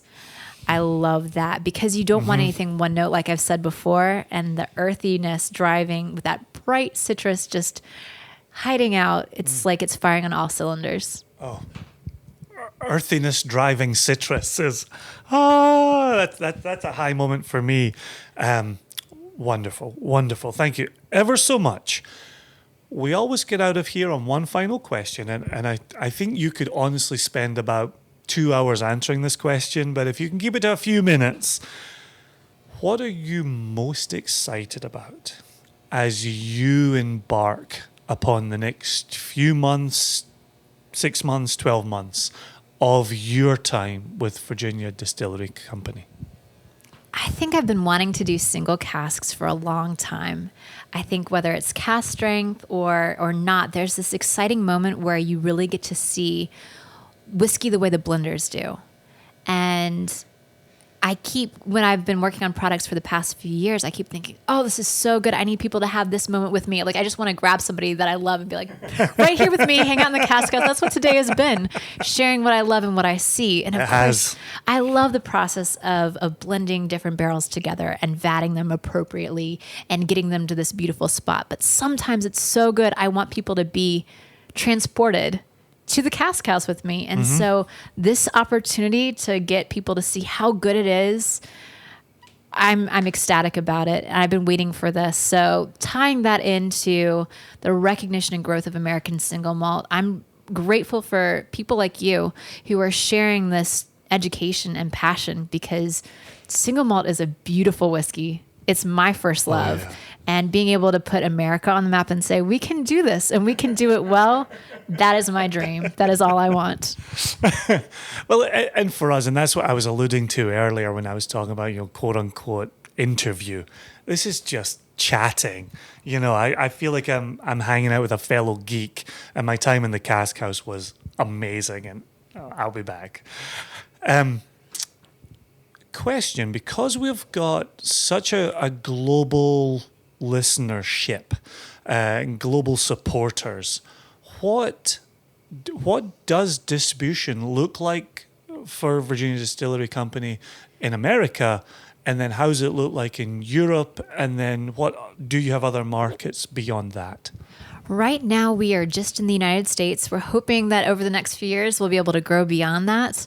So by law, we can only ship from the distillery within the state of Virginia. Mm-hmm. So we have this D2C set up through Virginia ABC, control state.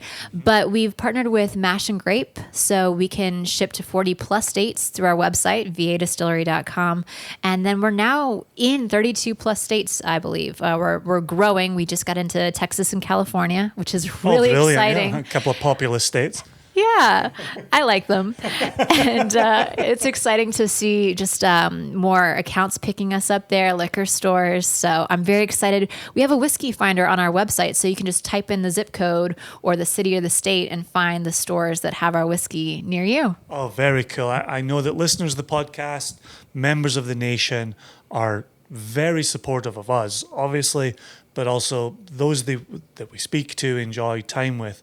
And I will say, Virginia Distillery Company is well worth seeking out, and this is the beginning of a wonderful relationship. Cheers to that. Cheers, my friend.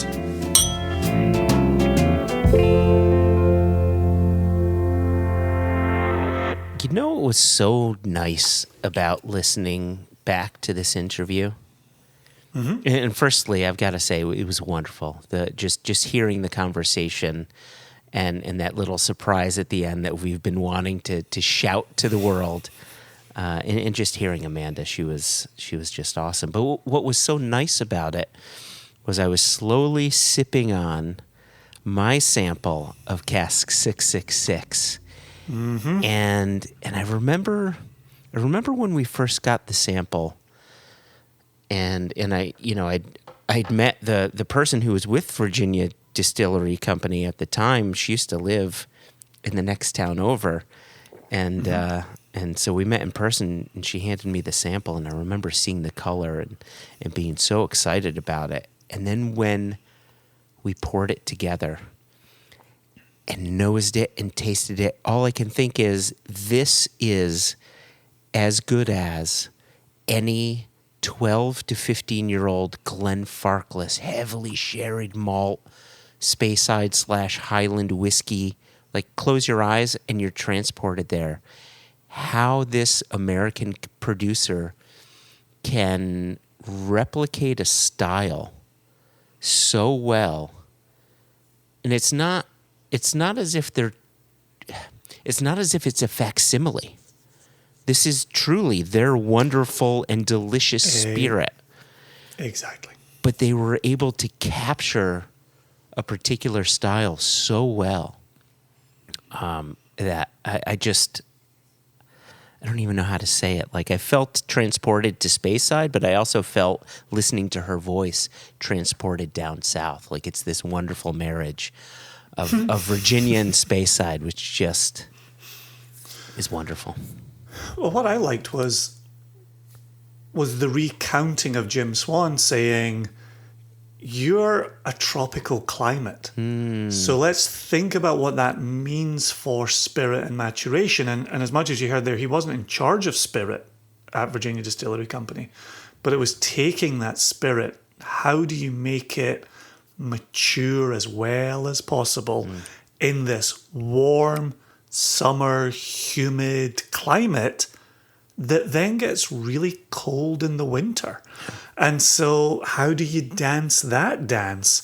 And so to have something at this age, which has now turned 5, but to have it at that age and still be this rich, this complex, and as I'm just sipping it now while listening to the interview, on the finish, I've got these chocolate-covered espresso beans that give a heft and a presence and a wonderful, pleasant drying quality to the very rear of the palate that is a mature whiskey. And again, we've talked about this for years and years now, but we really need to get out of the old habits of maturation and years of maturation as we talk about single malt from around the globe in climates that look nothing like Scotland. And I think we've done a good job with Amrut, we've done a good job with Paul John, we've done a good job with Cavalan, but I think we need to continue doing a good job with America, with Australia, with Wales, right? Yeah. Like there are different ways to be talking about this. And so, I to bring this back to how we started today's episode, that I think is going to be an important point of communication with our consumer as we go forward over the next 5 years. Yeah, I think this is the second time this episode I'm saying this, which has me really nervous because I don't normally say this, but I could not have said it better. Listen.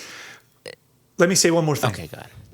Look at the commitment we're making to this selection with Virginia Distillery Company.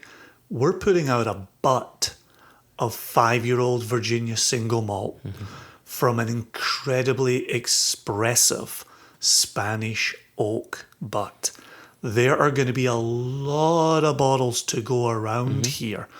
Plenty to share, plenty to put in front of people, plenty to put in front of friends when you bring in your bottles. Like, there's a big commitment going on behind this distillery. And I have to tell you, in being inside that warehouse, in seeing the recommendations they took from Jim Swan and what they're currently maturing in, you know what Kilchoman means to me. And you know what Kilchoman's range of casks means to me. They're a Jim Swan distillery.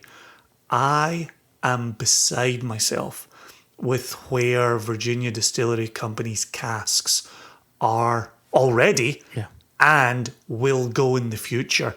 And so I'm 100% committed here. I am really behind this distillery. And as much as the nation knows how we talk about Westland, you know how much Jess loves Westland and what Westland are putting out into the world. You've heard us with Catoctin Creek. Obviously you've heard me talk about Kilchoman, obviously where you are with Penderyn. I'm a big fan of Penderyn as well. Virginia Distillery Company is going places, and I'm excited. I'm going to be down there a hell of a lot more than I was. Between 0 visits and 1, the rest takes off from here. You just needed the one to get the ball rolling.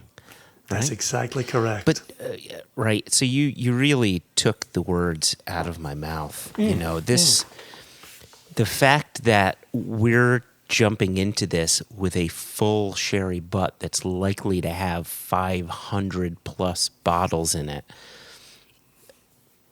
this whiskey's worth it. It is really worth it. This is something that I have spent the past almost 9 months trying to figure out what bottles I need to put to the side for Mimi's bat mitzvah later this month. And if this were on my shelf, it would definitely be something that I would open up for her bat mitzvah because it's so gorgeous and luscious and rewarding and complex, but at the same time approachable. It's, what it reminds me of? It reminds me a bit of, and this came out 10 years ago, came out in 2009 or 2011, one of the two. The Master of Malt Glenfarclas 11-year-old Movember bottling, right? Yep. This is up to that quality, which is just an everyday drinker. But if you just took a second to pay attention, you'll notice the prunes and the toasted pumpkin seeds and the chocolate-covered espresso beans, like you had said, and the dates and There's also some fresh tropical fruit in here. There's, I'm getting like persimmon on the finish as it starts to dry out. There's so much going on. Mm-hmm. It's interesting to me that you started out today talking about your unnamed Highland that was such a good Rosh Hashanah dram. And I just right. And I think here we are sitting with 666 and everything you're describing. I'm like, yeah, I'd celebrate Rosh Hashanah with this. I think this would fit the new year quite beautifully. Anyway, I want to thank you, Jason, for driving down to Virginia Distillery Company. Thank you to Amanda for taking time, to meet with you, to take you around the distillery and the warehouse, to talk with you. We have a picture of you in the warehouse. We have a video of you drilling a hole into the cask, so we'll be sure to post that. And that's. I just want to say thank you again. Right, this is another one where you went out on your own. And you conducted an interview, and I always enjoy the interviews where it's you one-on-one with someone. Yeah, cheers. Yeah, it was fun. It was really fun. I really was blown away. So thanks to Amanda as well. The whole team down there as well. I met more than just Amanda on the day, and that was very cool as well. They were closed for COVID protocols. They hadn't yet reopened. But I had my vaccines, I had my mask on me, and we were very safe moving around the facility, but nobody in any danger whatsoever. And I tasted so many things. I'll tell you another one. All right. I don't know if I'm allowed to tell you this. I'll just whisper this as we get out of here and transition to the news. As we first went into the warehouse, and we met the warehouse man, and that's I know we met the warehouse man who was tremendous as well. And between he and Amanda, they started me off with an ex-bourbon cask, first fill bourbon cask, nice, yes. Virginia Distillery Company expression. Yeah. And immediately my mind started thinking Glenmurray, and I said that at the time. It was distillery character driven, it was bright, it was fresh, it was fruity. Yeah. The bourbon just complemented it, and it made me think of the journey that we anticipate taking with Virginia Distillery Company. There's going to be some real bright ex-bourbon in there. And just as we're talking Glenfarclas on the sherry, I think we could end up talking Glenmurray on the bourbon side. It's going to be exciting, but let's wake up the paper boy. Extra, extra! Read all about it. Life story of Playboy Penny. Extra, extra! Extra, extra! Read all about it. Me and that Playboy in trouble. What do we have to share with our listeners, Jason? Because I know you said we're going into the news, but I can't think of what news we have to share. No, I just wanted to have a news segment where we could say retail release number 7 is getting farther afield across the United States. September saw it come into New York, New Jersey, some of the release coming into Connecticut. No, not into Connecticut, but some coming into Rhode Island. And the whiskeys have been into Massachusetts as well. So unfortunately, it's not in my home state, but you've got the surrounding states that are now chock full of Single Cask Nation. It's not in my home state either, so here we are. Right, but we both have challenging states. You have a control state, and I have a state that charges us $200 per label to register. It is in the Mid-Atlantic, though. I know that. We have had some people reaching out.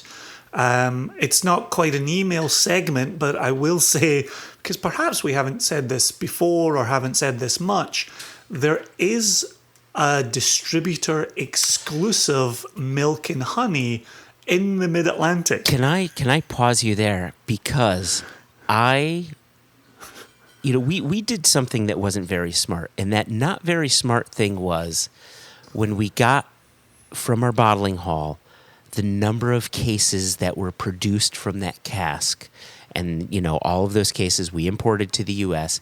We then started creating our allocations of this state will get this number of cases, this state will get that number of cases, and so on.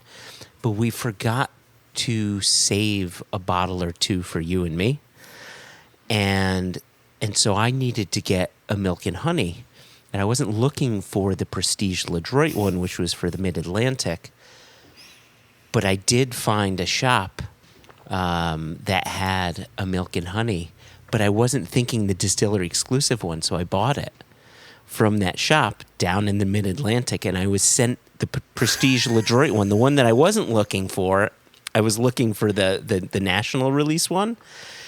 And so I said, if I have to suffer my own whiskey, I'm going to suffer my own whiskey. That Prestige LeDroit one, the one that's exclusive to D.C., Maryland, and what's the other state? Delaware. Delaware, thank you. It is smoky summer in a glass. It's like smoked lemon curds. It's gorgeous. Yeah. Wonderful. 100%. Yep. Wonderful whiskey. 100%. But the other one, though, and this is the reason why I was looking for the other one, I had forgotten that the other Milk and Honey 3-year-old, let me say this the right way. The Prestige LeDroit one was 3-year-old unpeated malted barley matured in an ex-Isla cask. The other 3-year-old was peated barley, and that was one of the first peated barley milk and honey single casks that I'm aware of. And so I was really interested just to revisit that because I have my sample, but I wanted a full bottle. And so I still have to get a bottle. I'm so glad you brought it up, though, because I ended up getting a bottle I wasn't expecting to get, but I was so happy to get in the end. Yeah, no, that is incredibly fortunate. That's a wonderful discovery. And so if we haven't mentioned it previously, and if Prestige LeDroit haven't mentioned it in any of their channels, maybe they have, maybe they haven't, I just simply don't know, then there is that exclusive for them in the Mid-Atlantic. So yeah, there's always something worth searching for. But that's retail release number 7. Retail release number 8 is being bottled and labeled. And as we said in the last episode, should hopefully be in the United States by October. ROW3 is being bottled and being labeled, and we will speak to Jess very shortly and discuss ROW3 with her. I don't want to give, well, first off, thank you for teasing the fact that we have release number 8 coming sometime in October. I don't want to share all of the bottlings that will come along in that. We will in the next episode or two, but I think that it's important to point out likely our biggest release.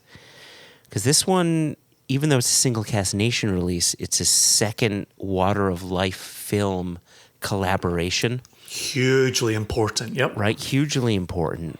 Very good friends of ours, of the podcast, of our company, just good people in general. We now, it is a Single Cask Nation release, but we basically combined 6 casks of whiskey to create this Water of Life film bottling. Now, it's from a distillery. We're not allowed to say who it's from. We can't even be cheeky about it. We can't say things like Glenn, who likes more oranges, or boy, I'd love to go and play leapfrog. Stop talking, Joshua. Right? Stop talking. You're making me nervous. I'm just saying we can't say a word. But what I will say is there's about 1,600-ish bottles, somewhere around there, of this. It's a good batch. It's a good batch. It's bottled at 48.8% alcohol. Really lovely drinking strength on that. That's a fun number. And it's one of the lowest cost bottlings in release number 8. Definitely below $100 for sure. Maybe somewhere in the $80 or $85 range. Could be a bit more depending on your state, but a good 1,600-ish bottles produced. So I'm really excited about that. And then we have 6 other bottlings that are part of this release, which has me really excited. For that Water of Life film collaboration, for that second go around there, it's a very fun label. And I think it really speaks to them and their profession. Yeah. And I thought it was so fun when it came together. But also, that whiskey, it's incredibly accessible, which I know can be a word in some circles. It's a little bit like smooth, but for me, accessible can speak to the season. And if you look at small batch and you look at the fun that we had putting together a small batch, this to me is the type of bottle when somebody comes over to your house, it's the first thing you pour when they walk in the door. Yes. Right? Yep. Right? And it's 48.8, right? If you want to move into single cask stuff, cask strength after that, yeah, go crazy. But this, to me, is a very welcoming dram. And that's what I mean by accessible. Yeah. I could use accessible and welcoming interchangeably.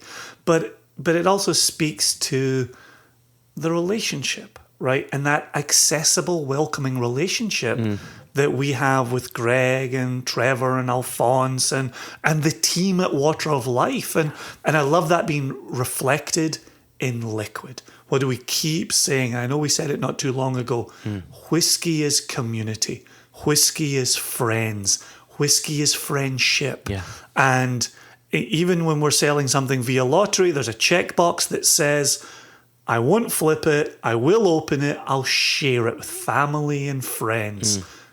That was absolutely to the forefront of our minds when we were working on this small batch. And just to be clear, I was going to bring this up, but now I feel that I really need to bring it up. Just to be clear, our initial Water of Life collaborative bottling was for online only. What we're talking about in this case, this is a retail release. So this is one of 7 bottlings that we're bringing in. So there's no lottery, there's no box you have to tick that says you will share, that you won't flip, blah, blah, blah, all that stuff. This is retail, though we hope you will open it and share it and not flip it. Just I'm excited to get my hands on bottles of it so that I can do that very thing. Yep. Yeah, same. Oh, I cannot wait. But I have to, and here we are. Do you think you'll buy a case? I think what we'll do is when we create the allocations for various states, we will allocate ourselves each a case. In our states that aren't represented by... Yeah, exactly. Anywho, I won't go down that path. So, yeah, I love the fact you're teasing with that Water of Life collaboration number 2. And I'm excited to share it and get it out there. And then we'll follow up with more bottlings, more details, more words, more jests, more chitty chat. Hell, maybe we'll talk to Elijah. Who knows? Do we ever talk to Elijah? Sure. Listen, sometimes. Speaking of Elijah, he's coming up in the next segment. Okay. Before we go to the next segment, the last thing that I want to say that sort of takes this Water of Life second collaboration out of the standard remit of what Single Cask Nation do is not only is it 6 casks married together, this is a non-age stated whiskey, right? So we don't explicitly say the age. What we're explicitly telling you is that it's priced really well, it's bottled at a wonderful ABV, and it's delicious. There you go. Yeah, done, and done. Yep. At this point, we normally transition into the email portion of proceedings.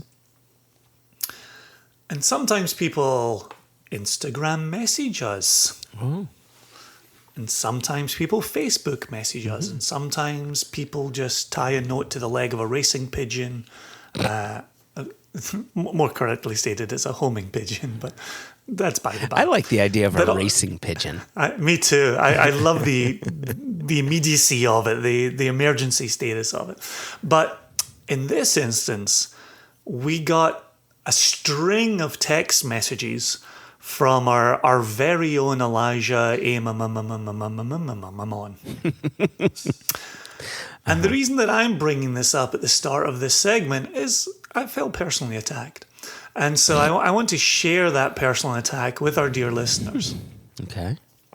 And so Elijah texted us to say, can we all agree to never recommend Del Maguey Vida? Yes, he did say this. We are way beyond that, even as an entry-level mezcal. So he was cool and calm in that statement. He then very quickly followed it up with a text that said, "I'm yelling in my car now," which he then followed with another text that said, "I'm yelling at my phone," which he then followed with another text that said, "I'm yelling at this Vida talk." For a gentleman in his late 20s with a family, he was getting very animated. Very animated. So I responded to him with, "I promise to only recommend this instead of Vida going forward." And it was a total gag link that was a horrible mezcal with a worm in it that I was just winding him up. And so before I could say to him, "Okay, tell us your one. What's your go-to? What's your recommendation?" Because you'd recommended the Fidencio, their entry level, and you got no pushback on that. I really got the harsh pushback. But so Elijah did make his own recommendations. But before we get to that, I want to jump ahead in the conversation because for me it's, okay, what is the problem? What are you seeing here? If the appeal for me with Vida is it's everywhere, it's a great entry price, you can pick it up, and you can get a sense of mezcal. Yeah. And I thought Elijah, he had a pretty good response. He said offering somebody Vida is like offering someone Johnny Walker Red or Jack Daniels. They were classics at one point in time, but now they are mass-produced, sanitized, adulterated, and overall inferior products.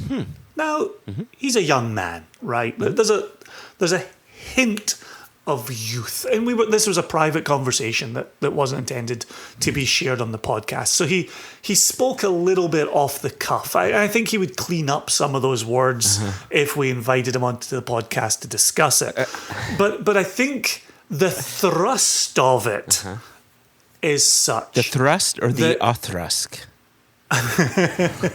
Perverts.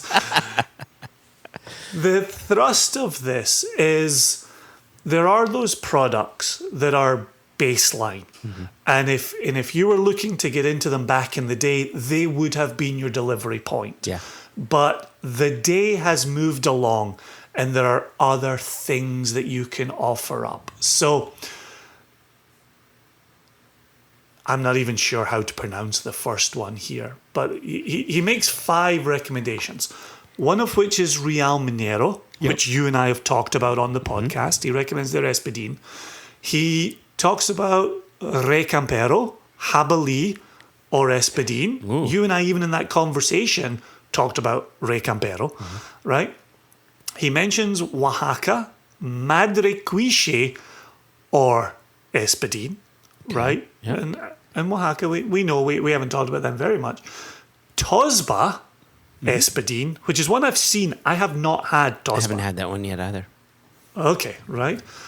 And then the one that I've been saving to last because I don't know how to pronounce it is Derrambes San Luis Potosí. I felt...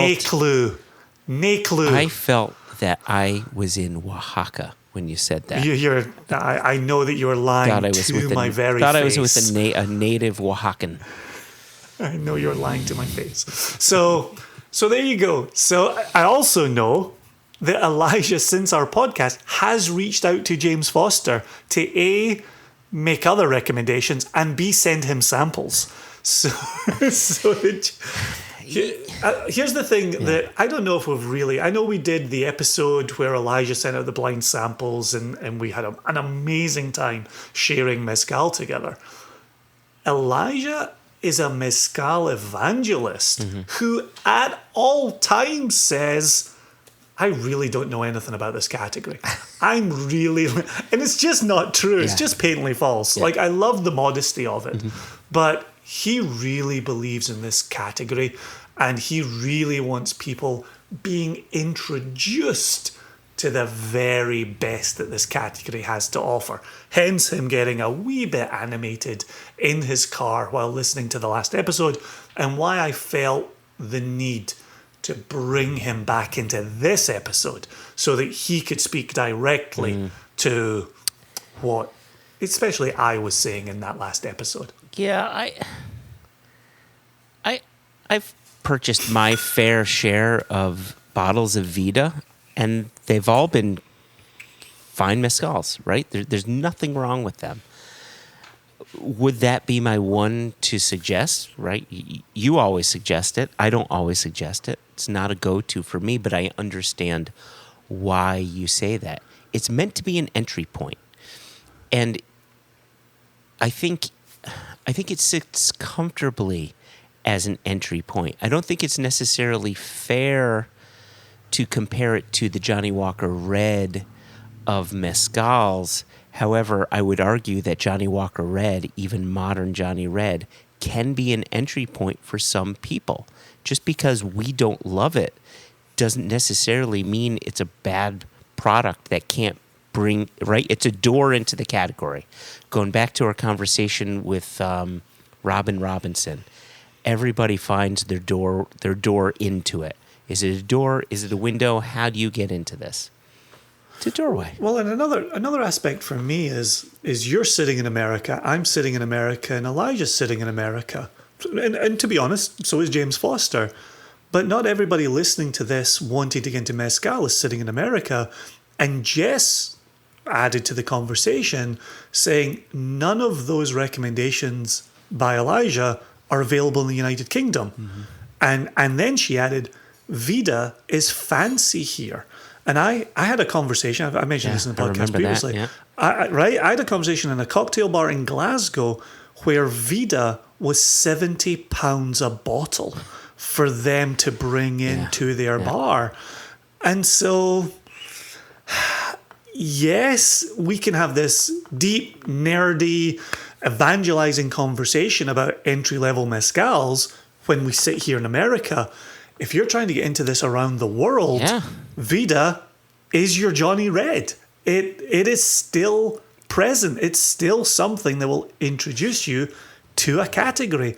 So while there may very well be much, much, much, much better entry-level recommendations, where you are in the world might still leave you taking Vida out of a store, which doesn't have a fucking worm in it, which ought to still be celebrated. I think it's also important to think about individual palates. There are certain people whose palate just may never be able to differentiate between a Vida and some El Hogorio Jabali or Madraquish or something like this. To them, it could just be, that's mezcal. This one may be a bit smokier. This one may be a bit sweeter. But, not everybody buys a product to say, now I have to tear this apart and see what it's like and compare it to this one. Some people just want to have a drink in their glass, right?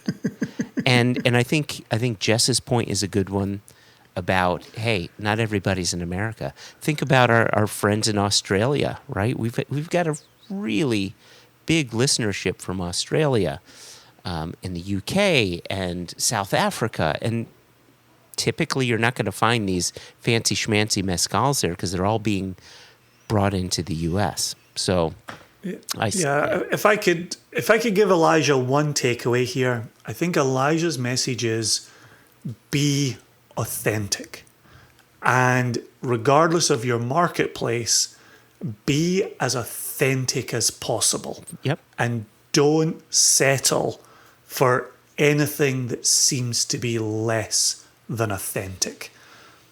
And I love that messaging. And the reality might occupy different rungs of the ladder, but I think that is good messaging and important messaging, and why I value Elijah. Yep, that's all good and fair stuff. There you go. So who else do we have? Do we have another? We do. Are you in charge? Yeah, sure. Take it away. We have a few emails. In fact, we've got one that came in from Tim Mushaw, which even leads off and it says, this may be too long to talk about in an extra. but he gave us an article, so maybe it's not too long for an extra extra. That one talks about the word smooth and why it's so thorny. There you go. Which, that seems interesting to say smooth is thorny. I would think of a thorn being anything other than smooth. Oh, but I like that. I like that play on words. See that? Somebody knew what they were doing. But we did get another email, so we'll read that another time. In fact, we may do it for an extra extra, but we got this email in from Colin Mayers, the pluralized Colin, and it's titled, or the subject is "Greetings from New Zealand," and then it leads off. He says, "Kia ora kotu," which means greetings to you all, several J's and an E. I thought it would be best to send you this I thought it would be What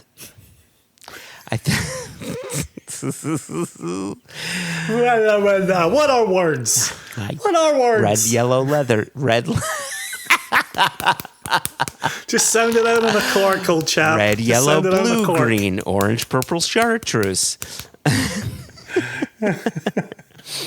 Wow. Okay, now we've got Joseph's amazing Technicolor Dreamcoat sorted. What does the email say? I thought it would be best to send this reply to you as an email, since it appears to have been a revelation to Jason that such a thing as an Instagram message exists. It's been what now? It's called an instantaneous gram. Instantaneous gram. Which I could probably convert that to ounces, but I think you know grams. Anyway, it's been a while now since the first mention on the podcast of my having the avocado spirit sent to you. You know, this is perfect because we were talking about the Water of Life film. Yeah. And we were hanging out with them, and that's when you drank the Water of Life film. And we're talking about Australia, which is really close to New Zealand. I drank the Water of Life film? This is a revelation to Joshua. No, we drank it with the Water of Life film people. Yes, we did. Those are all the words. Okay. I thought it was high time I should get back to you. The avocado spirit certainly sounded ... interesting. My apologies. And smooth. And smooth. That's thorny, Jason. Careful. My apologies to you, Jason, that it ended up going to the place where samples go to die. Yeah, it's true, Colin. It's true. But if we ever show up there, we can drink anything we want. So it's like Willy Wonka's chocolate factory. So he says, I believe Joshua did eventually share it with you, though. Your thoughts? And there's a bit more to the email here. Do you want to share your thoughts before we go on? Well, what's the rest of the email? It's and then long. We'll come back to thoughts. It's lengthy. Is it? Yeah, it's lengthy. Okay. So my thoughts are definitely not lengthy on that drink. We had spent an evening with the Water of Life chaps and had a blast. And then we went back to a wee bothy, basement bothy that was fantastic. That was wonderful. Yep. It was so good. And then we drank a wee bit more and the avocado spirit came out and was passed around. My recollection of it was that tropical nature of it. Was there pineapple juice in it? So it's not very clear because it says that there's pineapple and lime, but it doesn't specifically say if it's infused with or if there are notes of. But given how intense it is and given that it's, a 20 some odd percent liqueur, I want to say that there is flavoring added. Yeah, it was bright, it was fresh. I could imagine it being poured over vanilla ice cream. I think as we discussed way back in the episode where you tasted it, and I watched you taste it, which is always an effective tasting, was the avocado, which you hear the fats, you hear the oils, it didn't have that going on. And if I didn't know it was an avocado spirit, I would never guess it in a million years. But would it be a component of a cocktail? Absolutely. Oh, yeah. Would it be lovely over vanilla ice cream? Absolutely. Was it fun? Absolutely. So I really appreciate Colin sending it to you, and I appreciate you bringing it to PA, where we all got to have some fun tasting it. Yep. Would I reach for a bottle? Would I go buy a bottle? Let me just say, I don't own a bottle, and so there's your answer. Oh, I tell you, you mix this with a bit of rum and maybe some pineapple juice, maybe add a dash of Aperol in there or some sort of bittering quality. I think you could have something. What a fucking pervert. I'm almost there. Anyway, so he goes on. He goes on, and this is great because he had just gotten done listening to season 5, episode 9, when we were talking with Lee and Bree from Backwoods. And he says, to answer another of your questions from the Lee and Bree episode. Oh, good. Yes, there is an Old Zealand. Remember we said New Zealand. Was there an old one? Yes. And you ready for that? What do you think the Old Zealand was? If you were to take a guess, what's Old Zealand? A pub. Old Zealand was or is in the Netherlands. Okay. Oh. So he says now. Was it known as Old Zealand or was it just known as Zealand? Well, let's hear him out. So he says, I'm popping on my tour guide hat here, and he says, the Dutch explorer Abel Tasman, as in Tasmania, maybe? Yeah, That's right, interesting. yeah. Was the first. Old Tasman went crazy. That's where Tasmania got its name. Abel Tasman. He sounds like he may have been a member of the tribe, right? I guarantee this dude was circumcised. Anyway. The Dutch explorer. To a man with a hammer, every person looks like a nail. What song do you think Moyle sings? He doesn't sing "If I Had a Hammer." He sings "If I Had a." There have to be songs about cutting and love. And I'd circumcise in the morning. I'd circumcise in the evening. All over this land. Get me to the bris on time. The Dutch explorer Abel Tasman was the first recorded European to have sighted New Zealand in 1642. The land soon became known to the Dutch as New Zealand, Niuwzeeland,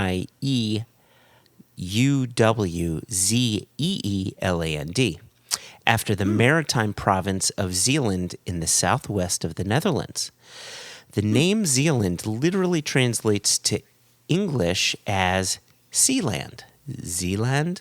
Sealand. Right. That's very good.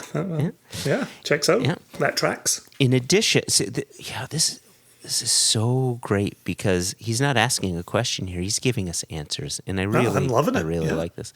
In addition, answers. In addition, Australia was known to the Dutch as New Holland. There you go.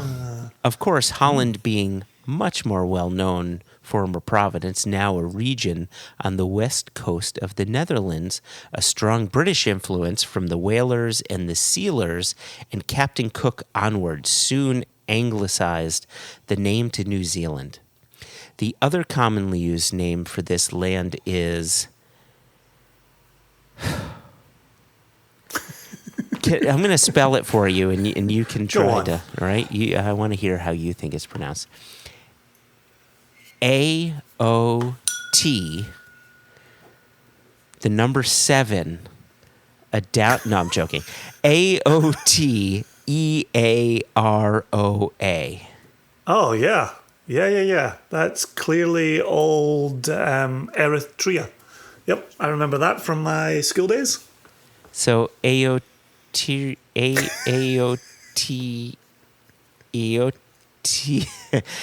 So it's a Maori name meaning the land of the long white cloud. Oh, which that's what we used to call you, the old white cloud, and then you cut your hair. That's.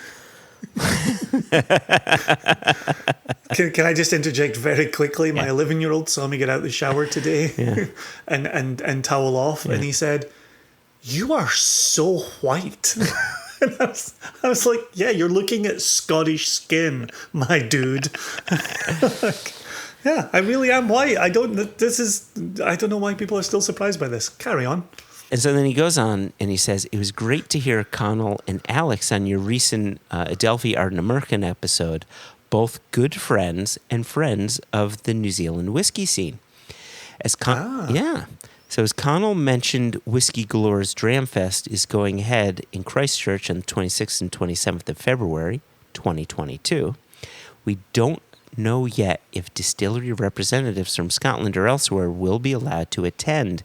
If they can't, I'm sure the good folks of Whiskey Galore will have something up their sleeves to make the event a memorable one. And we get close to the end here. And this is good. He's giving us more information on Dramfest, which I've always been interested in. I've heard very good things. Yep. Dramfest is usually held over the course of the weekend in February or March on even years. So if not for Dramfest 2022, then maybe all you J's and E's will be able to make it down here for another year's Dramfest and extend your trip to do some Lord of the Rings touring, visit some distilleries, and much, much more.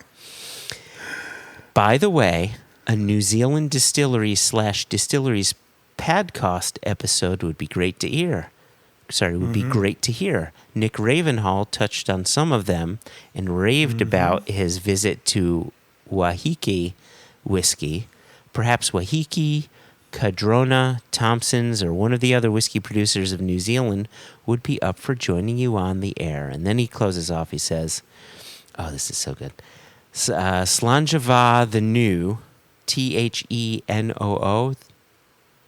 What does that mean? Yeah. In Scottish? What is the new? For now. For now. Colin the Plural Mares. Whiskey guy at Glengarry's Victoria Park, Auckland. Terrific. That was wonderful. I love that level of knowledge being dropped upon us. I know we joke about not doing research for the podcast and we just kind of wax lyrical about things, but we're always up for more information. And the land of the long white cloud is very, very apropos. Which just sounds like an issue with gas, but that's another story. but I personally love that our listeners seem to be taking on their monikers with a sense of pride with a small p, I think.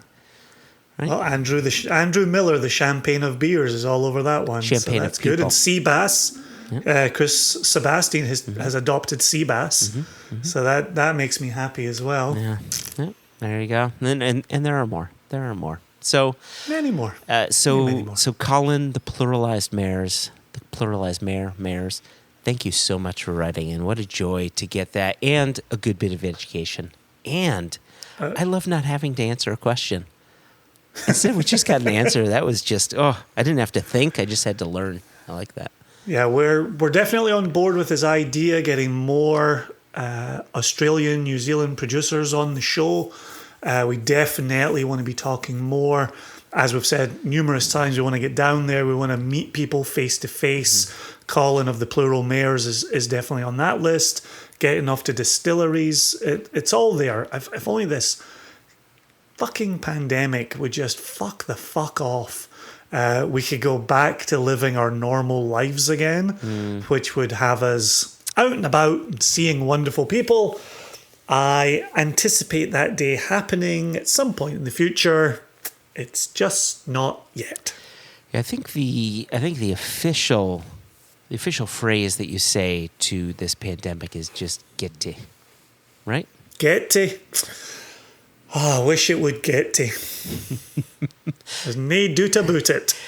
Well, Jason, that is all that I have. Do you have anything else you wanted to add before we make like a fetus and head out? I want to add that was a ton of fun. You and I are working on this podcast the middle day of a 3-day weekend and just pouring Lafroig together and pouring the Cask 666 together and you pouring your unnamed Highland there, just sitting here chatting and listening back to Amanda, listening to Colin and recounting the chat with Elijah and Jess. Just a ton of fun. Good way to spend a Sunday afternoon together. Agreed. Yeah. So let me add one thing. I'm going to pour a little more 666. Oh yeah, I have to pour a wee something more as well. And as we're pouring this, I'm going to raise a glass to you. Hold on, I got to get the right glass. All right. Yep. That's the one I started with. Okay, Oh, yep. God. Does anything smell better than an empty Lefroy glass? Glass. It's been a good afternoon. You know what I mean. I would say potentially an empty Kilhoman glass. Potentially. Maybe an empty I normally Lagavulin glass. I just normally refill my empty Culloden glasses. That's the mistake I keep making. I will say I nosed my empty 666 glass, and it was toffee apples from my youth, which I've spoken about on prior episodes. Oh yeah. For us, round about Guy Fawkes. Yep. November 5th. Yep. Yeah. That is so good. Now I can't get caramel apples out of my Right. head. Oh, and in just 2 Right. weeks, we're going to have 2 or 3 weeks, we'll have the Guilford fair, our fair, which is going to be wonderful. I get a caramel-covered apple with the nuts, and we get a lime Ricky, and we get some fried dough as well. In this aroma, I'm also getting something like a ramen noodle, a real dark broth ramen noodle with a good soy sauce umami presence. So what I wanted to say, with a bit of whiskey in the glass, Yes, repoured. Yep, is nearly drank it. Is to you and to our fellow Jewish listeners a very happy New Year, happy Rosh Hashanah, L'Shana Tova, which is for us, that's a Tuesday and Wednesday. That's the 7th and 8th of September.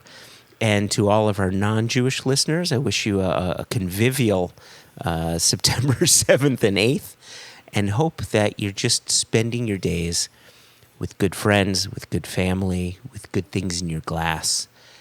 And I think it's important to just celebrate the good things in life as the world kind of falls apart. There's a lot of silver linings out there. And I think that's what we need to focus on, the silver linings, the good bits. Well, and looking at the seasons, if you're about to welcome fall in the northern hemisphere or spring in the southern hemisphere, boy, are those both excellent seasons for dramming. Are they ever? Are they ever? And so here's L'Shana Tova, and here's to dramming in a wonderful season for it. Two chins. Two chins.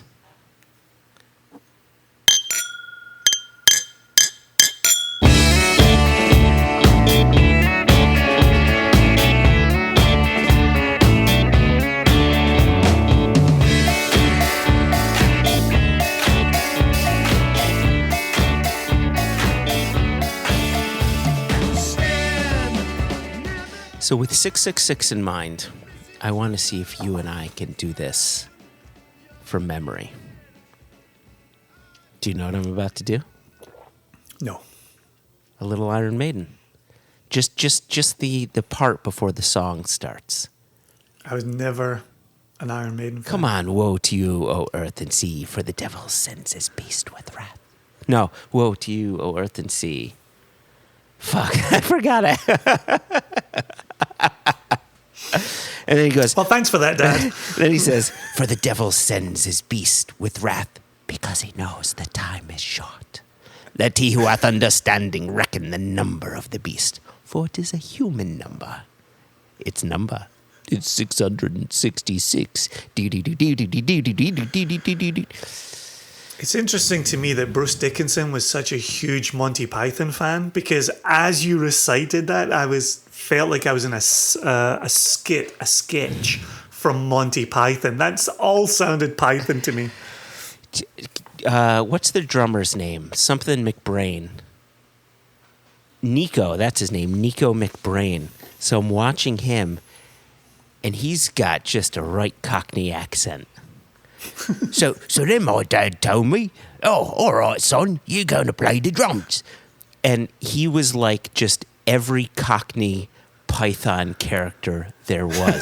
That documentary is worth it just for the Nico McBrain interview alone.